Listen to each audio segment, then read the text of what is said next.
بسم الله الرحمن الرحيم الحمد لله رب العالمين له النعمة وله الفضل وله الثناء الحسن صلوات الله البر الرحيم والملائكة المقربين على سيدنا محمد أشرف المرسلين وحبيب رب العالمين وعلى جميع النبيين اللهم علمنا ما جهلنا وذكرنا ما نسينا وانفعنا بما علمتنا وزدنا علما وإنا نعوذ بك من حال أهل النار رب اشرح لي صدري ويسر لي أمري واحلل عقدة من لساني يفقه قولي آمين أما بعد الله تبارك وتعالى dit dans le Coran honoré وتعاونوا على البر والتقوى ولا تعاونوا على الإثم والعدوان, c'est-à-dire entraidez-vous pour les œuvres de bien et l'obéissance à Allah et ne vous entraidez pas pour le péché et la désobéissance à Dieu. Donc comme à notre habitude, Inch'Allah, on dit cette ayah parce que c'est un devoir de s'entraider pour la piété et il n'y a pas de piété valable sans apprentissage de la science de la religion. Donc dans le fait de s'entraider pour les cours de religion, il y a un grand bien et c'est une obligation aussi de s'inscrire dans le fait de s'entraider pour la piété. Donc c'est pour ça que c'est important que tout le monde soit bien concentré dans le cours, les enfants comme les plus grands, d'accord, surtout les cours du tawhid, les cours sur la croyance, et on fait une bonne attention lillahi ta'ala par recherche l'agrément de Allah et par application de la parole du prophète sallallahu alayhi wa sallam. Innamal a'malu binniyat wa innama likulli imri'in ma nawa, c'est-à-dire certes les bonnes œuvres ne valent que par les intentions et certes chaque personne a pour elle ce pourquoi elle a fait l'intention.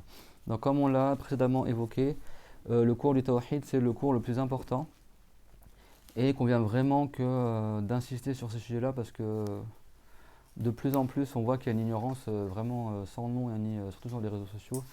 Dans le tawhid vraiment il y a l'ignorance, il y a beaucoup de gens qui croient qu'ils sont musulmans et ils ne sont pas musulmans.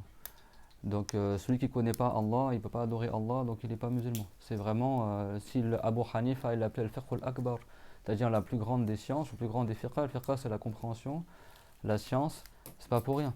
Et Allah Ta'ala dans le Coran il a dit وَمَنْ يَعْمَلْ مِنَ الصَّالِحَاتِ مِنْ ذَكَرٍ أُنْثَى وَهُوَ مُؤْمِنٌ فَأُولَٰئِكَ يَدْخُلُونَ الْجَنَّةَ وَلَا يُظْلَمُونَ نَقِيرًا, c'est-à-dire ceux qui font des bonnes actions, qu'ils soient des hommes ou des femmes, alors qu'ils étaient des mu'mins, des croyants, alors ce sont eux qui entreront au paradis et qui ne subiront pas d'injustice. فالله تعالى في الآية قال ومن يعمل من الصالحات من ذكر أو أنثى, يعني لا فرق بين الرجل والمرأة طالما هو تقي عند الله عز وجل, لا يفرق بينهما إلا بالتقوى وهو مؤمن. يعني الله تعالى شرط لصحة الأعمال ولقبولها في الآخرة الإيمان. قال ومن يعمل من الصالحات من ذكر أو أنثى وهو مؤمن, هنا واو حالية يعني مؤمنا مؤمنة أو مؤمنا فأولئك الذين يدخلون الجنة, يعني أولئك الذين يدخلون الجنة وليس غير, ولا يظلمون نقيرا. النقير هي هذه الثقبة في نواة التمر, عندك من جهة شق ومن من الخلف نقطة, يعني تلك النقطة يقال لها النقير, والجلد على النواة يقال له الفتيل. الله تعالى تارة يضرب المثل بالفتيل ولا يظلمون فتيلا, وتارة يضرب المثل بالنقير, يعني لا يوجد ظلم, الله تعالى ليس بظلام للعبيد. Donc Allah Ta'ala dans le Coran il a dit alors qu'ils étaient croyants. Ça, en arabe on appelle ça al-hal, ça veut dire qu'ils ont fait des bonnes actions tout en étant sur la caractéristique qui sont des mu'mins. C'est-à-dire que si quelqu'un n'est pas croyant en Allah, quoi qu'il fasse comme bonne action, ne sera pas compté dans l'au-delà. Allah Ta'ala il a dit فَأُولَٰئِكَ الَّذِينَ يَدْخُلُونَ الْجَنَّةَ, ce sont eux qui entreront au paradis. C'est pas quelqu'un d'autre. C'est pas en islam juste on fait les bonnes actions et puis c'est fini. Non, d'accord. الَّذِينَ عَمِلُوا الصَّالِحَاتِ إِنَّ الَّذِينَ آمَنُوا وَعَمِلُوا الصَّالِحَاتِ, certes ceux qui ont cru et qui ont fait les bonnes actions. Donc la base c'est d'avoir la foi. Et vraiment de plus en plus, même des gens qui suivent mes cours, ils m'envoient des questions qui montrent, alors ils me disent oui c'est trop bien, j'apprends le tawhid avec vous, etc. Je comprends bien la croyance, tout ça. Et après ils me posent des questions qui est de la mécréance, a'udhu billah. C'est-à-dire, il y en a ils m'ont demandé est-ce qu'on peut dire que Dieu les bénit par exemple. A'udhu billah. Il y en a ils me disent oui j'ai vu sur les réseaux que Rachid Al-Jay et d'autres très connus, ils ont dit que le but de Isra al-Mi'raj, c'était que le prophète il rencontre Dieu, etc. Moi, je vais être clair avec vous, vraiment, sincèrement. Hein.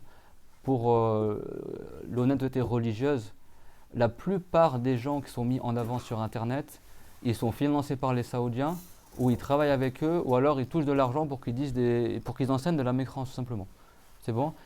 Même des gens que, même l'imam de Toulouse, là, que beaucoup de gens ils aiment bien, l'Africain, etc. Moi, c'est pas pour faire de la médecine gratuite, mais c'est par honnêteté religieuse. La plupart des gens qui font le plus de vues sur YouTube, ce sont des égarés, égareurs. C'est-à-dire, même moi, cet imam-là, je trouvais qu'il avait l'air pas mal, etc. Et en fait, je me suis rendu compte que lui aussi, il dit que Dieu est un corps, que Dieu est dans le ciel, etc. Il y a peut-être personne sur les réseaux dont tu vois son visage, Yanni, qui a une chaîne YouTube quasiment qui enseigne vraiment la bonne croyance. Et après, les Rachid Alger, Mohamed Navir, Nader Abou Anas, il y en a, ils sont juste à côté, hein, Bobigny, etc. C'est tous des anciens wahhabites. C'est tous des gens qui, pendant presque 10 ans, ont prêché la croyance des wahhabites. C'est bon? Il y en a, même, ils ont encore leurs vidéos à l'époque où ils étaient wahhabites. Après, soi-disant, ils disent non, maintenant on est malikite, on a changé, etc.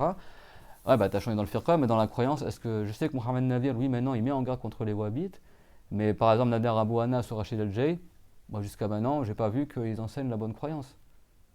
Et s'ils enseignent la bonne croyance, pourquoi ils laissent tourner leur ancienne vidéo où dedans ils disent la mécrance? Donc, certes, oui, ils se disent malikites maintenant, ils ont fait le repentir. Eux-mêmes, j'ai vu, ils ont fait des vidéos, ils disent qu'ils étaient chez les wahhabites, après ils ont quitté, maintenant ils sont devenus. En fait, Dieu il a dit wa huwa mu'min. Le firqa, c'est les œuvres. Le firqa, c'est la pratique, c'est bon? C'est la prière, etc. Le firqa, c'est pas la croyance. C'est-à-dire, même si tu fais tout bien dans le firqa, mais la croyance elle est égarée, ça va pas t'être utile. Ibn Abdel Barr, qui était un savant malikite, dans la croyance, c'était un égaré. Ibn Taymiyyah, qui était un savant hanbalite, dans la croyance, c'était un égaré. C'est-à-dire que si tu es fort dans le firqa, mais dans la croyance, tu n'es pas sur la bonne croyance, Allah Ta'ala, il a dit que ceux qui entreront au paradis, ceux qui font des bonnes œuvres, en étant mu'min. Et le mu'min, c'est celui qui croit en Allah. Et il n'y a qu'un seul Dieu, comme on a vu dans le cours dernier. Et il n'y a aucune divergence que Allah n'est pas un corps, que Allah ne peut pas l'imaginer. Et il y en a, ils ne le comprennent toujours pas. Et même des gens qui suivent les cours. Il faut arrêter de comparer tout le temps. On ne compare pas Allah aux créatures. Mais quand on dit on ne compare pas, ça ne veut pas dire que Allah c'est une espèce à part de créature, il est tout seul dans son coin quelque part, on ne sait pas où. Et il y en a, ils n'ont toujours pas compris ça. Allah, il n'est pas dans un endroit, ce n'est pas un corps, ce n'est pas un volume. Il a créé la lumière, donc ce n'est pas une lumière. Je veux qu'aucun enfant il soit sur le téléphone pendant le cours. J'accepte personne à part ceux qui notent. Il y a des frères, machallah, que Dieu les préserve, avant le cours, ils m'ont dit, si tu nous vois sur le téléphone, c'est qu'on prend des notes. D'accord? Le cours de religion, il est super important. Perturber un cours, c'est haram. Et les gens qui viennent au cours, c'est pas pour faire autre chose. D'accord? Et surtout les enfants. Ça vous concerne. Parce que les enfants, alhamdoulilah, ils apprennent. Je veux dire qu'il y a des gens qui ont 40 ans, 50 ans, et ils ne savent toujours pas c'est quoi l'islam. Parce qu'aujourd'hui, les 3/4 des cours, c'est des histoires. C'est les gens qui me disent, oui, dans un de vos cours, vous avez dit que le père de Mariam, il s'appelle Imran. Est-ce que vous pouvez faire une vidéo sur ça? Parce que, est-ce que ça veut dire qu'elle est à l'époque de Moussa? Il y a 2 Imran. Mais calmez-vous, Yanni. Il y a 2 Imran. Les savants du tafsir, ils ont même divergé. La sourate Ali Imran. Est-ce que ça parle de Imran Ibn Mathan, ou est-ce que c'est Imran est-ce que ça parle du père de Mariam, ou le Imran qui était avant Mariam? Même les savants, ils ont divergé. Parce que Al-Imran, ça veut dire la famille de Imran. C'est quel Imran qui est visé? C'est bon? Le père de Mariam, il s'appelait Imran. Oui, et la grande sœur de Moussa, elle s'appelait Mariam. Et les noms, ils ne sont pas uniques au monde. Il y a plusieurs femmes qui s'appelaient Mariam, plusieurs hommes. À l'époque de Moussa, il n'y avait pas Moussa Samiri. Tu avais Moussa le prophète, et tu avais un gros égaré qui adorait les vaches, qui s'appelait Moussa aussi, Samiri.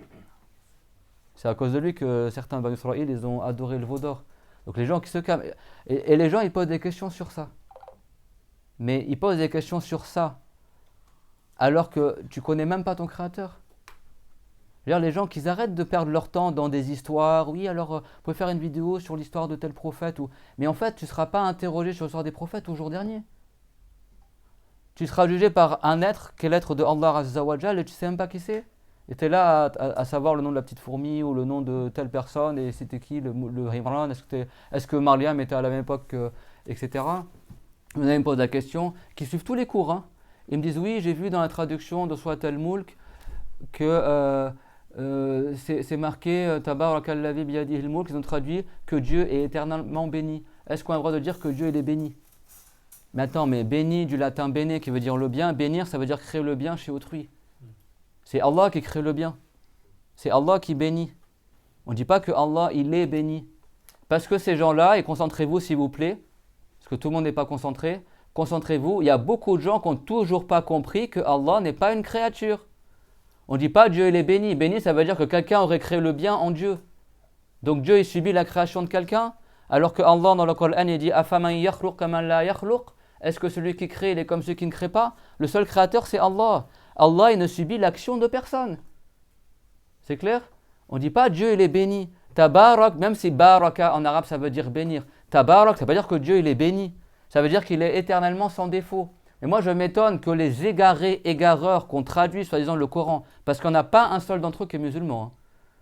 Aucun de ceux qui ont traduit le Coran n'est musulman. Pourquoi? Parce que leur traduction, elle est erronée dans la croyance. Ils ont traduit des choses qui sont de la mécranche de Allah Azza wa Jal. Donc c'est sûr que ce n'est pas des musulmans. Même si parmi eux, tu as des Maghrébins qui ont traduit le Coran dans les années 60, où il y en a, c'est des Français orientalistes, etc. Aucun d'entre eux n'est musulman. S'ils étaient musulmans, ils n'auraient pas accepté de mettre de la mécranche dans leur traduction, soi-disant du Coran. Et moi, j'ai une question. C'est vraiment étonnant. Si tu veux traduire le Coran et que, soi-disant, tu comprends l'arabe et que tu as un niveau suffisant, selon ta prétention, pour traduire un miracle en langue arabe en français, pourquoi tu ne fais pas l'effort d'aller dans les tafsirs des savants et de voir comment les savants ont expliqué ces ayats et après tu traduis le sens de la ayah en français conformément au tafsir? Tabarakalladhi biyadihi al-mulk, les savants vont te dire Tara wa ma'an sifat al-makhluqin, que Allah Ta'ala il est éternellement pas concerné par l'attribut des créatures, que sa perfection elle est éternelle. Ça veut dire ça, tabarak. Ça veut pas dire que Dieu il est béni, mais Dieu c'est le créateur de la baraka. On ne dit pas barakallahu fik, que Allah il fait la baraka avec toi. Mais comment lui il va subir la baraka? Alors qui crée la bénédiction autre que Allah? Et Allah il va bénéficier soi-disant de l'acte de quelqu'un d'autre.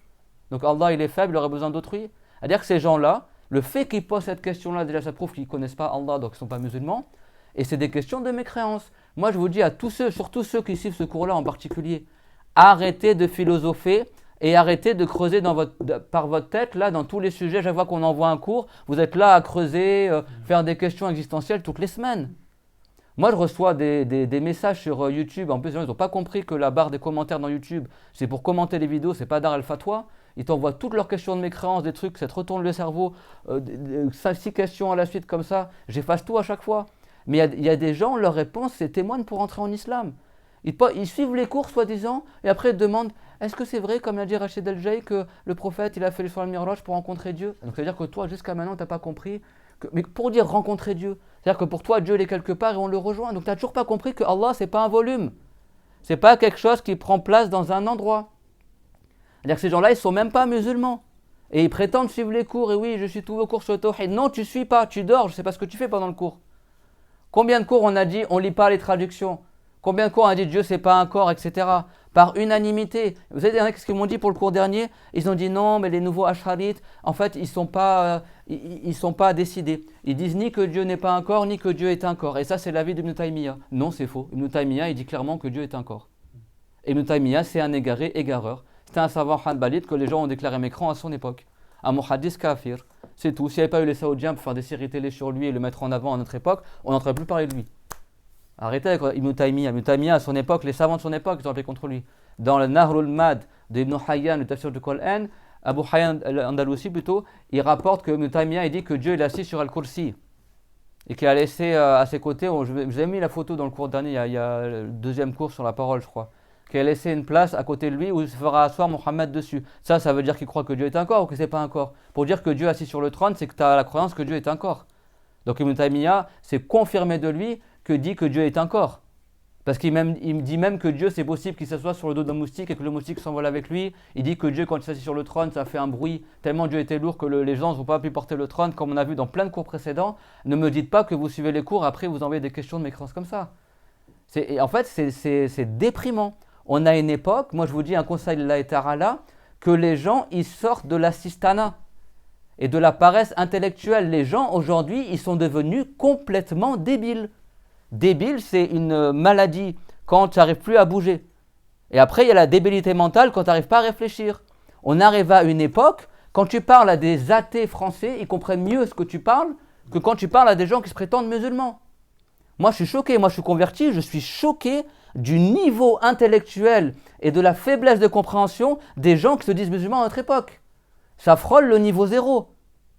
aucune culture, ça venir lire, ni écrire, ni réfléchir, ni poser leurs questions, ni rédiger. Tu leur expliques par A plus B avec toutes les preuves, etc., que Dieu n'est pas un corps. Ils disent oui, je suis d'accord avec vous. Et après, ils disent mais c'est vrai alors que Dieu, il a été rencontré dans le ciel. Mais en fait, tu comprends quoi? C'est quoi cette faiblesse de compréhension? Et au jour dernier, ils n'auront pas d'excuses, ces gens-là. Ils iront en enfer pour l'éternité, comme Dieu a dit dans le Coran.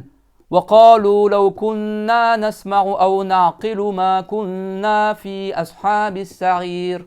Que les gens de l'enfer ils diront, ah si seulement on avait écouté de la bonne manière et on avait réfléchi, on ne serait pas parmi les gens de l'enfer. Moi je vous dis une chose, la chose la plus grave à notre époque, c'est que les gens deviennent de plus en plus stupides. Les gens ils ne savent plus réfléchir, subhanallah.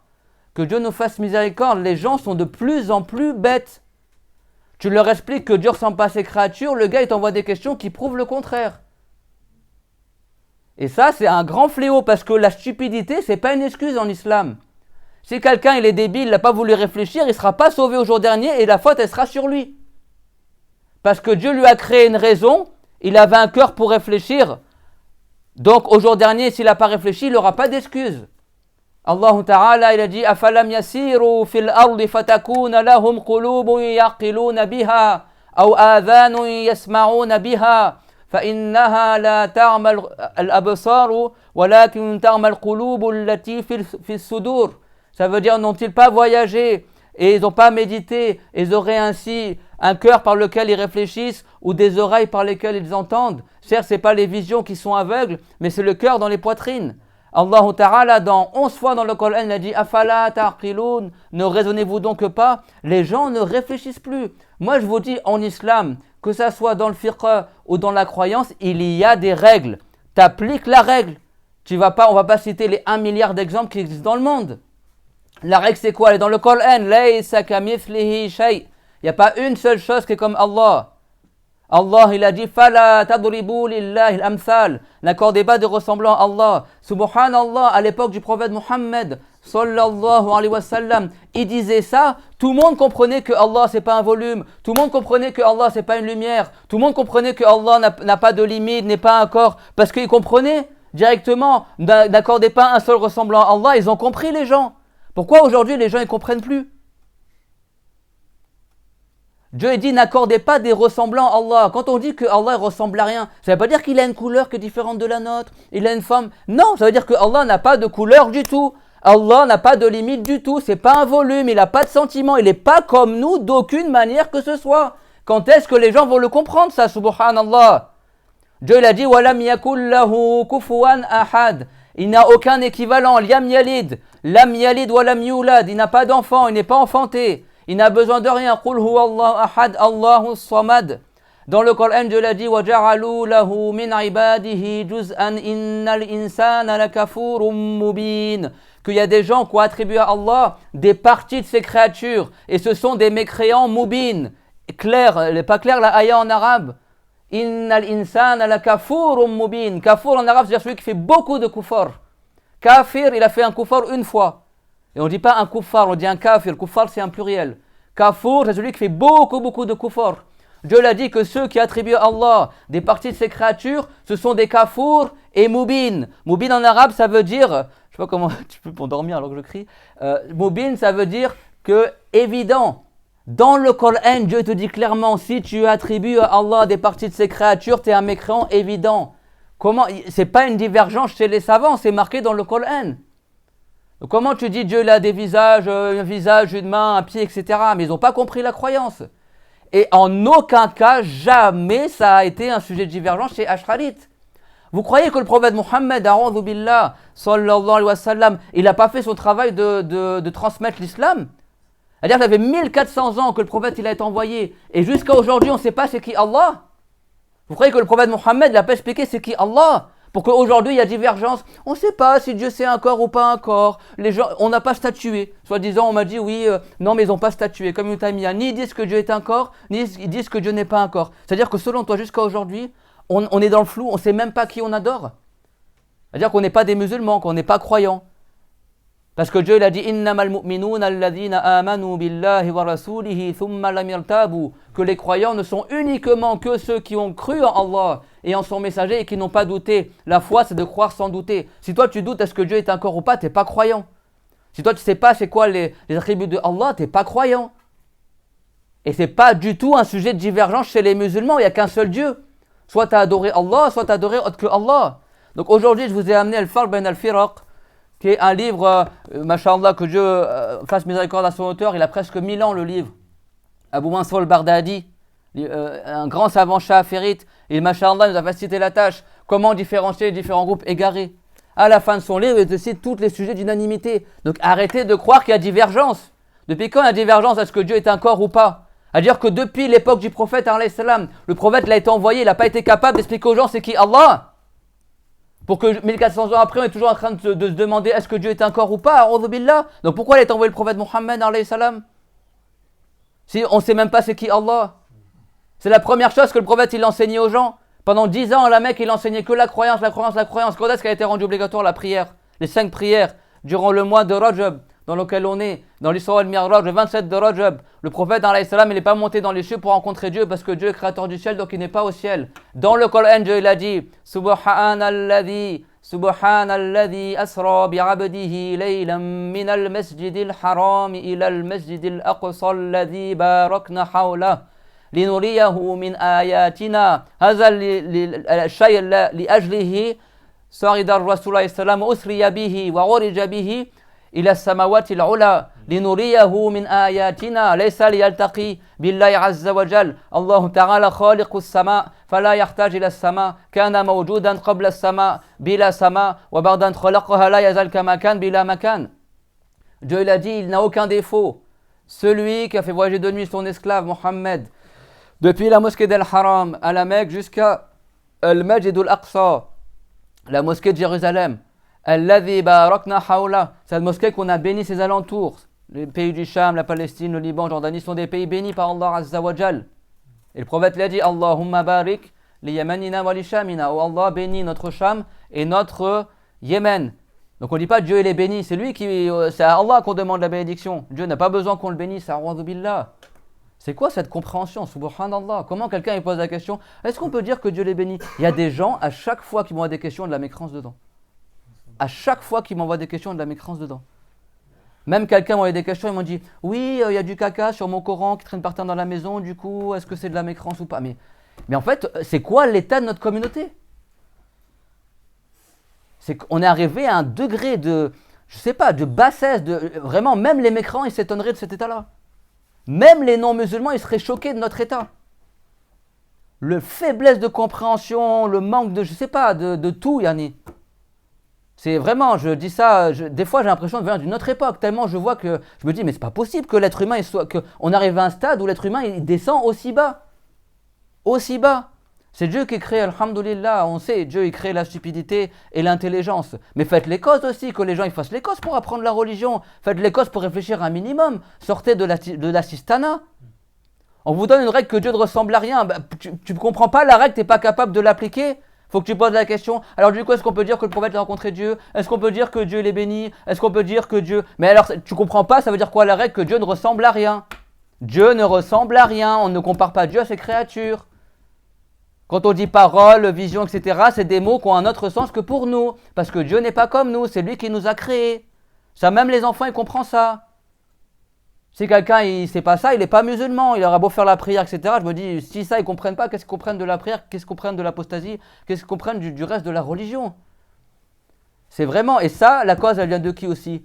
Qu'on arrive à une époque où les 90% des imams, ils dorment, je ne sais pas ce qu'ils font. Que ce soit dans les pays musulmans, que ce soit sur Internet, dans les mosquées en France, au Bled, au Maroc, en Algérie, en Tunisie. Heureusement, en Tunisie, ça commence à se réveiller. Dans certains pays du Maghreb, il y a toujours des gens, alhamdoulilah, même dans les pays du Cham. Moi, j'ai beaucoup voyagé, même à la Mecque à Médine, il n'y a aucun cours. Nous, quand on faisait cours à la Mecque à Médine, le militaire, il arrive et dit oui, c'est interdit de faire des cours dehors. Mais attends, mais le prophète Mohammed, il donnait des cours dehors à ses compagnons, tu me dis que c'est interdit? Si on ne peut pas faire cours à la Mecque à Médine, c'est où qu'on fait cours alors? C'est ça l'état de notre communauté. Tu vas à la Mecque à Médine, c'est vide. C'est vide, il n'y a plus aucun savant qui donne des cours là-bas. Alors que dans le passé, les gens ils voyageaient pour prendre, il y avait les madrasas à la Mecque, il y avait des écoles, il y avait des savants. Tu avais les mouftis, chaférites, hanbalites, hanafites, malikites. Autour de la Kaaba, il y avait une maison pour chaque moufti de chaque école. Tout ça, ils ont détruit les wahhabites. Tout ça. Les wahhabites, c'est pas Ahlus Sunnah wal Jama'a. Les wahhabites, c'est ceux qui financent tous les égareurs sur Internet. Aujourd'hui, je me demande même s'ils ne payent pas des fausses vues sur Internet. Dès qu'un wahhabite fait une vidéo, bizarrement, elle fait 90 000 vues, 50 000 vues. Le gars, il dit du n'importe quoi, c'est claqué au sol et ils font toujours des vues. Machallah, c'est sûr qu'ils ont des financements pour inventer des vues, etc. Que les gens, ils se réveillent. Beaucoup de gens, ils ne sont pas au courant, subhanallah, ils sont endormis. À l'époque du prophète, alayhi salam, à chaque fois qu'on va à Quba, je raconte cette histoire-là. Quand ils ont construit la mosquée de Quba, qui est la première mosquée que le prophète il a construite. Au même moment, les mouchriquines, ils ont construit une fausse mosquée pour égarer les musulmans. Une fausse mosquée durant le vivant du prophète. Allah Ta'ala, il a révélé des ayats à son sujet.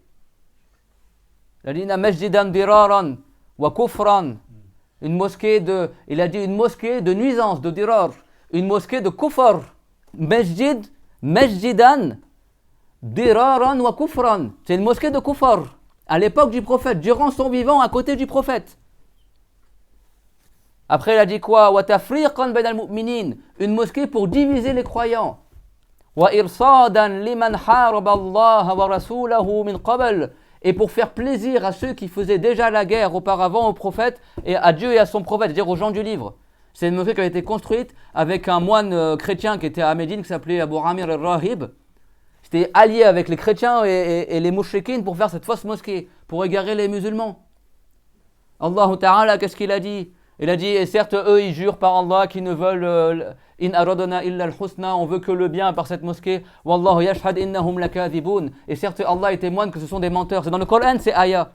Et après, il a dit, la masjidun ussisa ala taqwa min awwali yawmin ahaqqu an taquma fi. Il a dit, certes, une mosquée qui, depuis son premier jour, a été fondée sur la piété, elle mérite mieux, Mohammed, que tu y fasses la prière. Parce que les hypocrites qui ont inventé la fausse mosquée pour faire tomber dans la mécrance les musulmans, on parle à l'époque du prophète, hein. Ils avaient carrément même demandé au prophète Mohammed de prier dans leur mosquée. Et ils avaient demandé à Abu Amir al-Rahib, le gars des gens du livre, là, le prêtre des gens du livre, de prier aussi dans leur mosquée, en cachette, pour égarer les musulmans. Le prophète ne savait pas ce qui se passait. Bien sûr, il n'était pas au courant que l'autre il voulait prier dans la mosquée, etc. Et le prophète l'a dit, là j'ai un voyage, Inch'Allah, min Tabouk.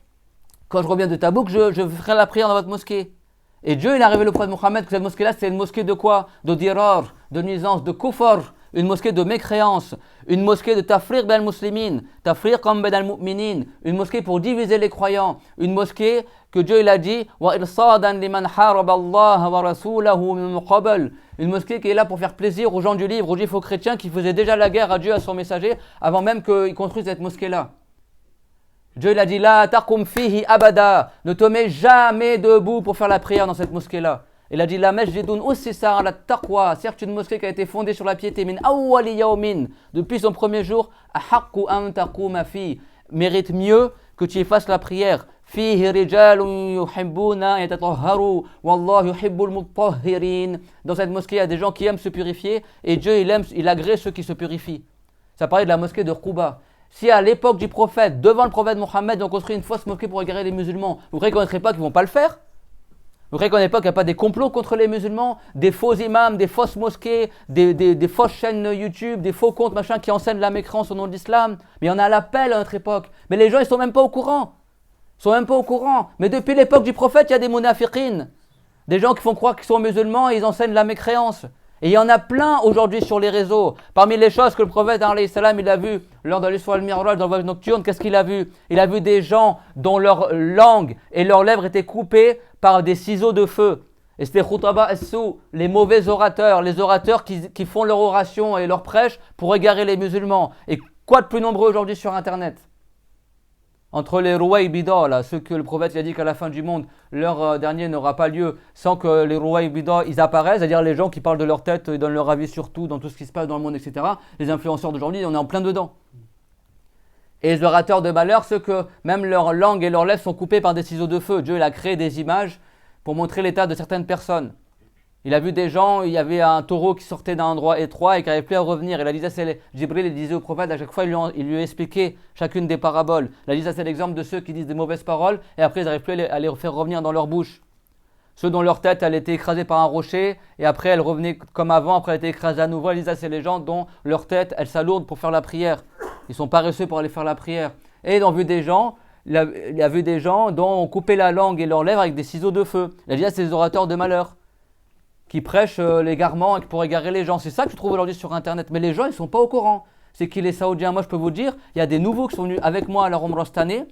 On a été témoins de choses à A'oudhu Billah. Pendant qu'on faisait le sari, à la mosquée de la Mecque, Al-Masjidul Haram, tu avais des femmes âgées qui étaient comme ça, assises à leur tapis de prière, qui faisaient des doras, etc. Ou qui étaient là. On voyait les militaires arriver comme ça, avec âne comme ça, ils arrachaient les tapis du sol comme ça, les femmes elles étaient assises dessus, ils les tiraient comme des chayatines. Il y avait un nouveau qui est avec moi, et je pense qu'il regarde le cours aussi, que Dieu le préserve. Il a dit, c'est un nouveau, il n'a jamais pris cours, juste avec les vidéos il est venu. Et il m'a dit, mais c'est pas possible, ces gens-là c'est des mécréants.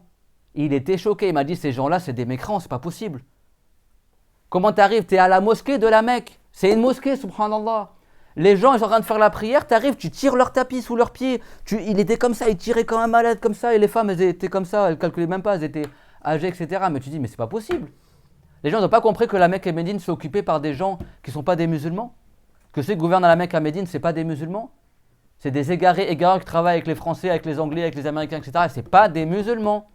Les Saoudiens, là, c'est que des mecs qui sont basanés, là, qui viennent tous de la région du Najd, de Riyad. Ce n'est pas des musulmans, les gens qui gouvernent la Mecque et à Médine. Ce ne sont pas des musulmans, ce sont des gens qui croient que Dieu est encore assis sur le trône, ce n'est pas des musulmans. Les gens qui vivent à la Mecque à Médine sont des musulmans. Mais ceux qui gouvernent actuellement, les imams qui font la prière à la Mecque à Médine, à la mosquée, ceux qui font l'adhan, ceux qui dirigent tout ça, tous ceux qui dirigent tout ça, le Wahhabiyya, comme ils ont été appelés à leur époque, ça fait 200 ans qu'ils ont colonisé la Mecque et Médine, ce ne sont pas des musulmans. Ils nous détestent et déclarent tout le monde mécréant, comme moi j'ai plein d'exemples en tête. Et c'est eux qui financent avec leur argent, et ça c'est prouvé. Je crois qu'ils ne savent pas en France que le Qatar il finance soi-disant les soi-disant frères musulmans ou je sais pas quoi, et puis tu as les Saoudiens, ils financent les Wahhabites, etc. Et toutes les mosquées à la région parisienne qui prennent de leur argent, etc. Donc les gens ils s'égarent, ils ne connaissent pas la bonne croyance. Donc arrêtez de comparer Dieu à ses créatures. Allah, le créateur de la lumière, donc c'est pas une lumière. Dieu c'est ni un corps palpable, ni un corps impalpable, ce n'est pas un corps du tout. On ne dit pas que Dieu a une hauteur, une largeur, une profondeur. Il n'est pas quelque part. Celui qui est dans un endroit, c'est celui qui est créé, qui est un corps. Si quelqu'un il est un corps, forcément il est quelque part. Si Dieu était quelque part, eh ben, il serait un volume, donc il serait créé. Et ça, il n'y a pas de divergence chez les savants. On n'a pas cité dans les cours derniers. Ça, c'est vraiment le truc qui me sort par les yeux. Tu sors la parole des savants du salaf.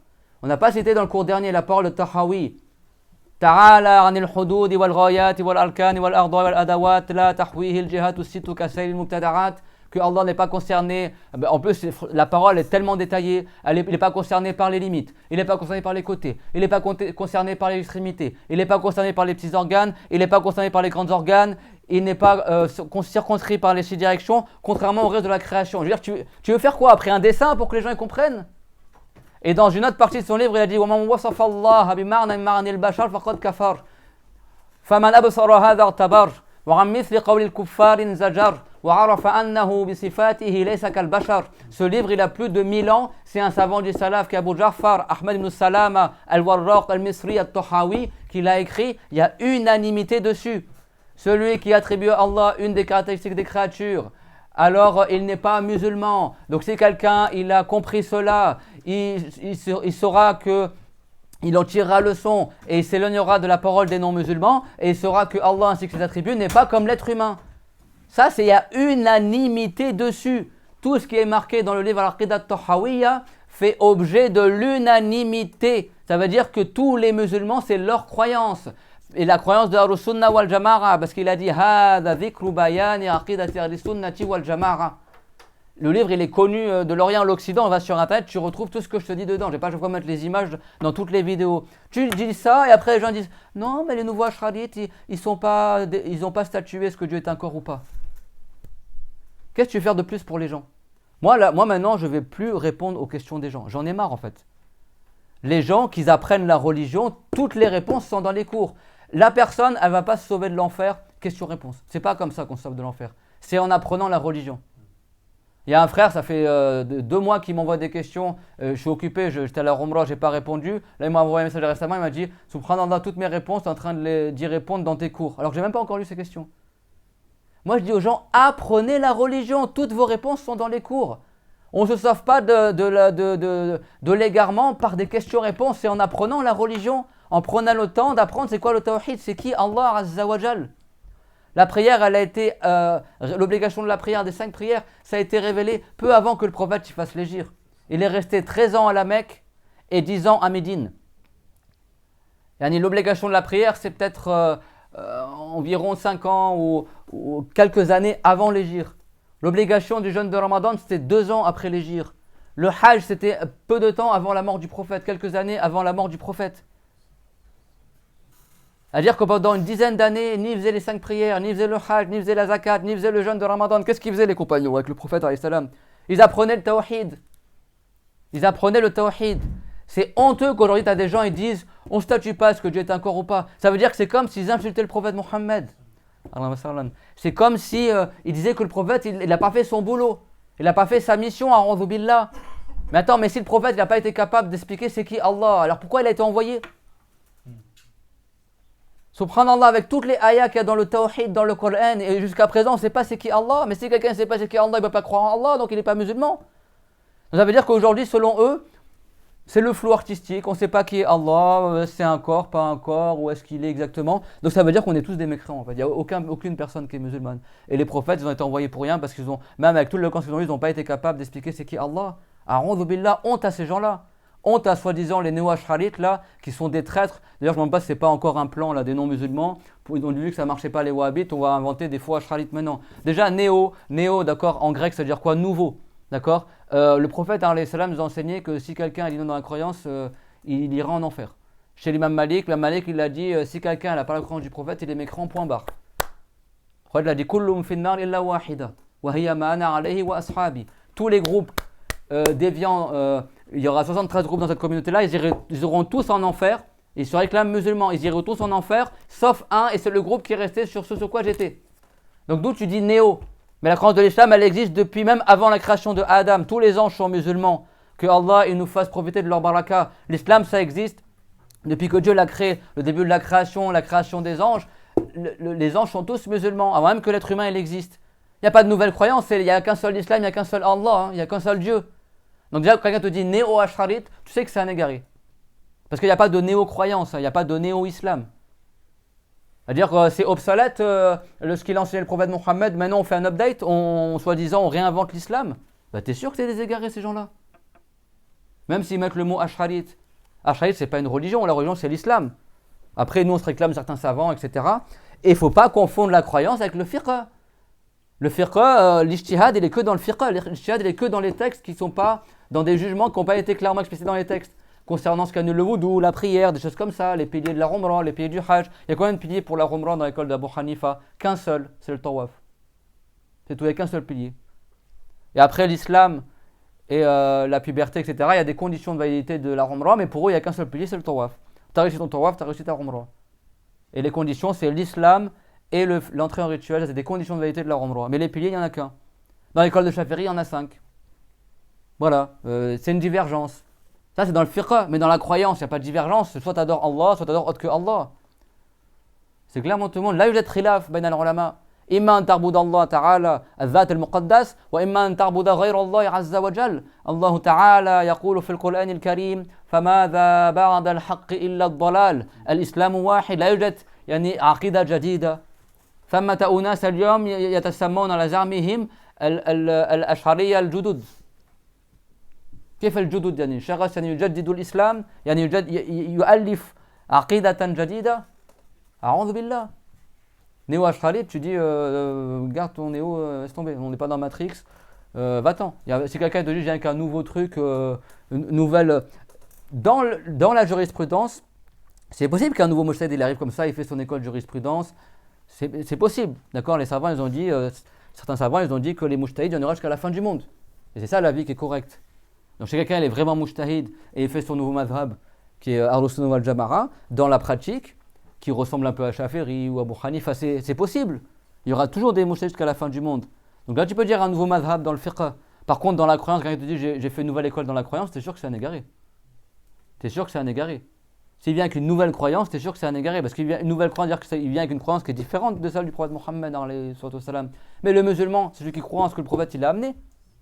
وَمَا آتَاكُمُ الرَّسُولُ فَخُذُوهُ وَمَا نَهَاكُمْ عَنْهُ فَانْتَهُوا. Dans le Coran, Dieu l'a dit, ce que le prophète vous a amené, prenez-le, et ce que vous a interdit, abstenez-vous-en. Qu'est-ce que tu vas ramener une croyance que le prophète il n'a pas amenée? A'udhu billah. Et Ash'ari Maturidi, c'est pas une nouvelle croyance qu'ils ont amenée, c'est juste une nouvelle manière de classifier les éléments, de détailler, pour que les gens ils comprennent encore mieux la croyance de l'islam. Parce qu'à l'époque, il y avait beaucoup de Mu'tazila, ils ont détaillé davantage, mais ils n'ont pas inventé une nouvelle croyance. C'est clair? Donc moi je vous lis, ça c'est pas mon livre, c'est pas moi qui l'ai écrit. D'accord? Tu as d'autres versions, allez sur internet, ChatGPT, ce que vous voulez, vous pourrez vérifier ce que je vous dis là maintenant. Subhanallah. Wa ajma'u ala ihalati wasfihi bis-surati wal-a'da. Le grand savant Abu Ansar al-Baghdadi, al-Tamimi, dans son livre Farq ben al-Firaq, il te cite à la fin de son livre, donc cette citation-là, c'est la page 262, il y a plein de sujets, tous les sujets d'unanimité. Il n'y a pas de divergence. C'est bon, pas de divergence. On a cité la parole de Tahawi. Tahawi était avant Abu Mansur al-Baghdadi. C'est bon, déjà ça suffit, la parole de Tahawi, c'est un savant du salaf, et il rapporte l'unanimité dans tout ce qu'il dit.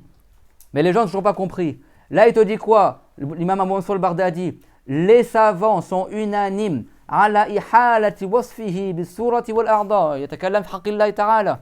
Ajma'u ala annahu mustahil. Il dit, écoutez bien, tous les savants sont unanimes sur le fait que c'est impossible, selon la raison, que Allah soit décrit par une image et par des membres. Je veux dire, les savants, ça fait 1000 ans, avant même l'époque du prophète, ils connaissent la croyance de l'islam. Et après, il te cite, contrairement à tel groupe, après il te cite les groupes qui ont contredit cette question-là. Ala khilaf fi qawli man za'ama min rulati ar-rawafid wa min atbari Daoud al-Jawaribi wa annahu ala surati al-insan. Contrairement à certains extrémistes parmi les chiites, certains chiites et certains suiveurs de Daoud al-Jawaribi qui disaient que Dieu était sous l'apparence d'un être humain. Je veux dire, l'islam, il est... moi, je vous dis, hein, l'ignorance des gens, elle tue aujourd'hui.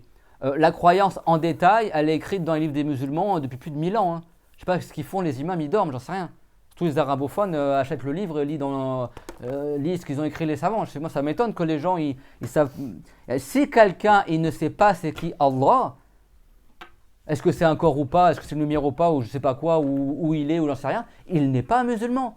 Abu Hanifa, il a dit man qala Allah la adri amillahu fis sama ou fil ard fa huwa kafir. Si quelqu'un dit je sais pas si Dieu est dans le ciel ou pas, ben il n'est pas musulman. Parce que le fait qu'il doute de ça, c'est-à-dire que lui déjà il rampe. Quand quelqu'un te dit est-ce qu'on peut dire que Dieu il est béni ou est-ce qu'on peut dire que Dieu est au ciel ou machin, c'est comme s'il posait la question est-ce qu'on peut dire que Dieu c'est une créature? Tu vas répondre quoi? Est-ce qu'on peut dire que Dieu c'est une créature? Tu réponds quoi? Tu dis mais ta question c'est de la mécréance déjà. Le fait que toi tu considères possible selon la raison que Dieu soit une créature, c'est-à-dire que déjà, tu n'as rien compris au tawhid. Ça veut dire quoi pour toi que Dieu ressemble à rien? Et bien c'est ça quand on pose la question, est-ce que c'est valable de dire que Dieu, le prophète a rencontré Dieu dans les cieux? Ou est-ce que c'est valable de dire que Dieu est béni? Ou est-ce qu'on peut dire... Mais en fait, toi, tu n'as pas compris qu'être béni, être quelque part, c'est l'attribut des créatures et que Dieu ne ressemble pas à ces créatures. Applique la règle.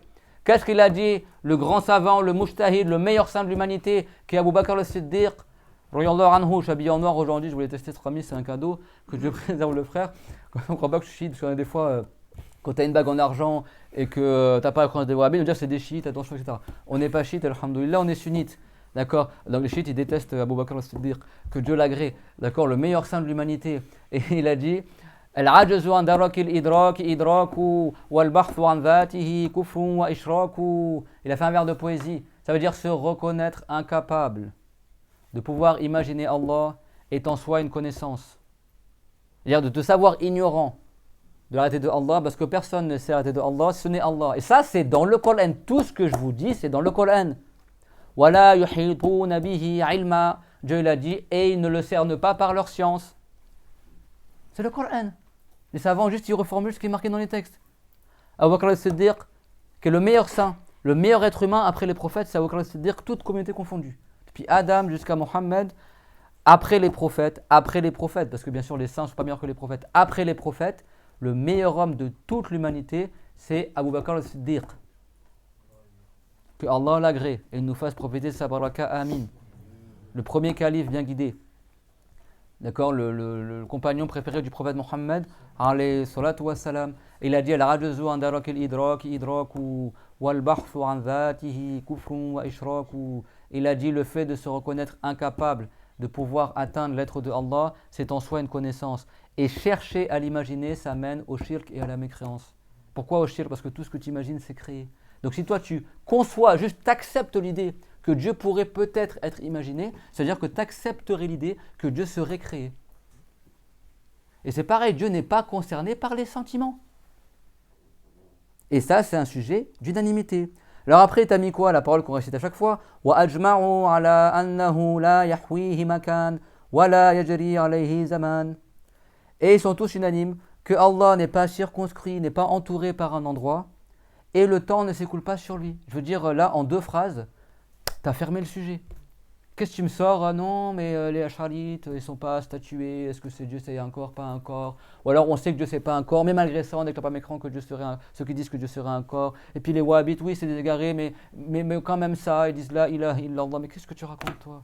Et à l'époque du prophète, tu as Abdullah ibn Ubay ibn Abi Saloul, qui était un mouchrik qui faisait la prière derrière le prophète Mohammed, qui est mort sur la mécréance. Et il disait la ilaha illallah Muhammad Rasulullah, et pourtant il est mort mécréant parce que c'était un hypocrite. Il y en a plein à l'époque du prophète qui disaient la ilaha illallah Muhammad Rasulullah et qui étaient des hypocrites, qui n'avaient pas la bonne croyance. Si aujourd'hui un chrétien il arrive, les chrétiens au Liban, les frères libanais c'est très bien, au Liban les Libanais disent la ilaha illallah, les chrétiens libanais ils disent la ilaha illallah. Parce que les juifs et les chrétiens ils disent aussi la ilaha illallah, il n'y a qu'un seul Dieu, c'est Allah. C'est bon? Sauf qu'eux ils disent pas Muhammad Rasulullah. Même les chrétiens français, ils vont te dire, oui, il n'y a qu'un seul Dieu, c'est Dieu. Ça n'est pas deux des musulmans. C'est clair, tout le monde, si quelqu'un a une mauvaise croyance, il peut dire 1 milliard de fois. Même il y a des gens, ils m'ont dit, mais pour vous dire à quel point c'est la désolation, hein. C'est pas contre vous que je suis en colère, mais et c'est pas une colère, c'est même pas une colère, c'est du dépit, parce que ces gens-là, ils vont droit vers l'enfer, ils s'en rendent même pas compte, et sont là en mode philo, est-ce qu'on peut dire ci, est-ce qu'on peut dire ça, il y a divergence. Comme si la croyance en Dieu, c'était quelque chose. Tu parles de la pluie du beau temps, mais tu es en train de parler d'un truc, c'est est-ce que tu iras en enfer ou au paradis en fait? Selon toi, c'est le jour dernier, tu vas découvrir, enfin quand tu vas être jugé par Allah, c'est là que tu vas voir est-ce que Dieu était encore ou pas? Tu attends ce jour-là pour savoir c'est qui Allah? A'oudhu billah. Et ces gens-là, ils sont tranquillous comme ça, oui, alors du coup, est-ce qu'on peut dire ci, est-ce qu'on peut dire ça? Mais parler de Allah, c'est pas comme parler de n'importe qui. C'est-à-dire que si toi tu te prétends musulman et tu es encore là en train de poser des questions, est-ce que Allah c'est un corps, pas un corps, une lumière, est-ce qu'on peut dire ça? C'est-à-dire que toi, mais tu n'es même pas musulman en fait, t'es le béaba, la base de l'islam, tu ne l'as pas encore acquise quoi. Il y en a qui m'ont dit oui, alors du coup si j'ai grandi, si quelqu'un est sûr d'avoir grandi sur une croyance autre que l'islam, du coup est-ce qu'il doit dire le témoignage pour entrer en islam? Tu lui réponds quoi? Non, non, il reste sur la mécrance, qu'est-ce que tu veux répondre, subhanallah? Qu'est-ce que tu veux répondre? Et des gens qui ont suivi tous les cours, soi-disant. Non, excuse-moi, vous dormez pendant les cours. Je ne sais pas comment les gens ils disent qu'ils ont suivi tous les cours et te sortent des questions comme ça. C'est-à-dire que les gens ils tombent dans la mécrance par leurs questions. Parce que si quelqu'un il sait qu'une personne a grandi sur la mécrance et te pose la question est-ce qu'il doit témoigner pour entrer en islam, tu réponds quoi?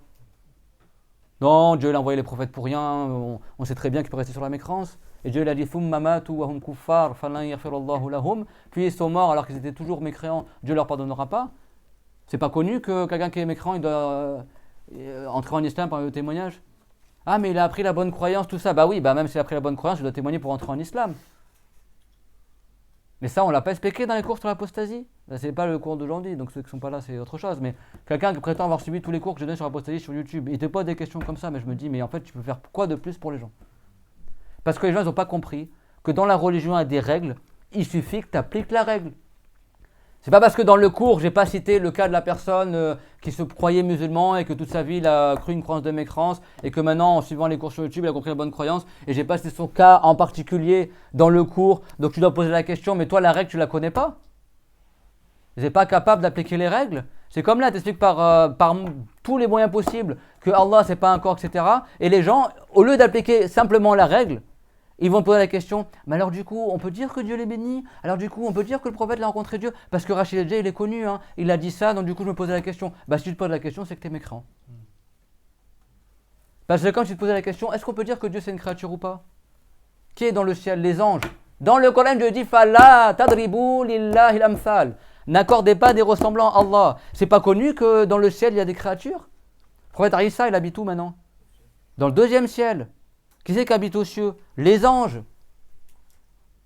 N'est-ce pas que Allah Ta'ala, que le prophète il a dit Apatis sama wa haqqa laha an ta'ut فإن فإن ليس ما في السماوات السبع موضع ثلاث أصابع إلا وفي ملك قائم راكع ساجد يصلي. Le prophète alayhi salam, il a dit les cieux, ils ont fait un bruit de atit, un bruit je sais pas comment dire, un bruit de craquement. Et il a dit, et le ciel, il a raison de faire ce bruit de craquement. Parce qu'il n'y a pas un espace de 4 doigts dans les cieux sans que tu trouves un ange debout, incliné ou prosterné en train de faire la prière. C'est-à-dire que al-samawat, al-ula, al-sab'a, mashhunatun bil malaika. La tajid fihinna mawdi'a arba'ati asabi' illa wa fihi malak. Yusalli imma qa'imun raqi'un sajidun wa fi harakat as-salah. فلو كان الله تعالى ساكنا السماء لكان يزاحم الملائكة والله تعالى يقول بكل وضوح فلا تضربوا لله الأمثال. Mais Dieu il te dit n'accordez pas de ressemblant à Allah. Le simple fait de dire que Dieu serait dans le ciel, c'est-à-dire que déjà il ressemble aux anges, ne serait-ce que dans le fait qu'il soit au ciel. La règle elle est simple, applique la règle, elle est dans le Coran. Elle est dans le Coran.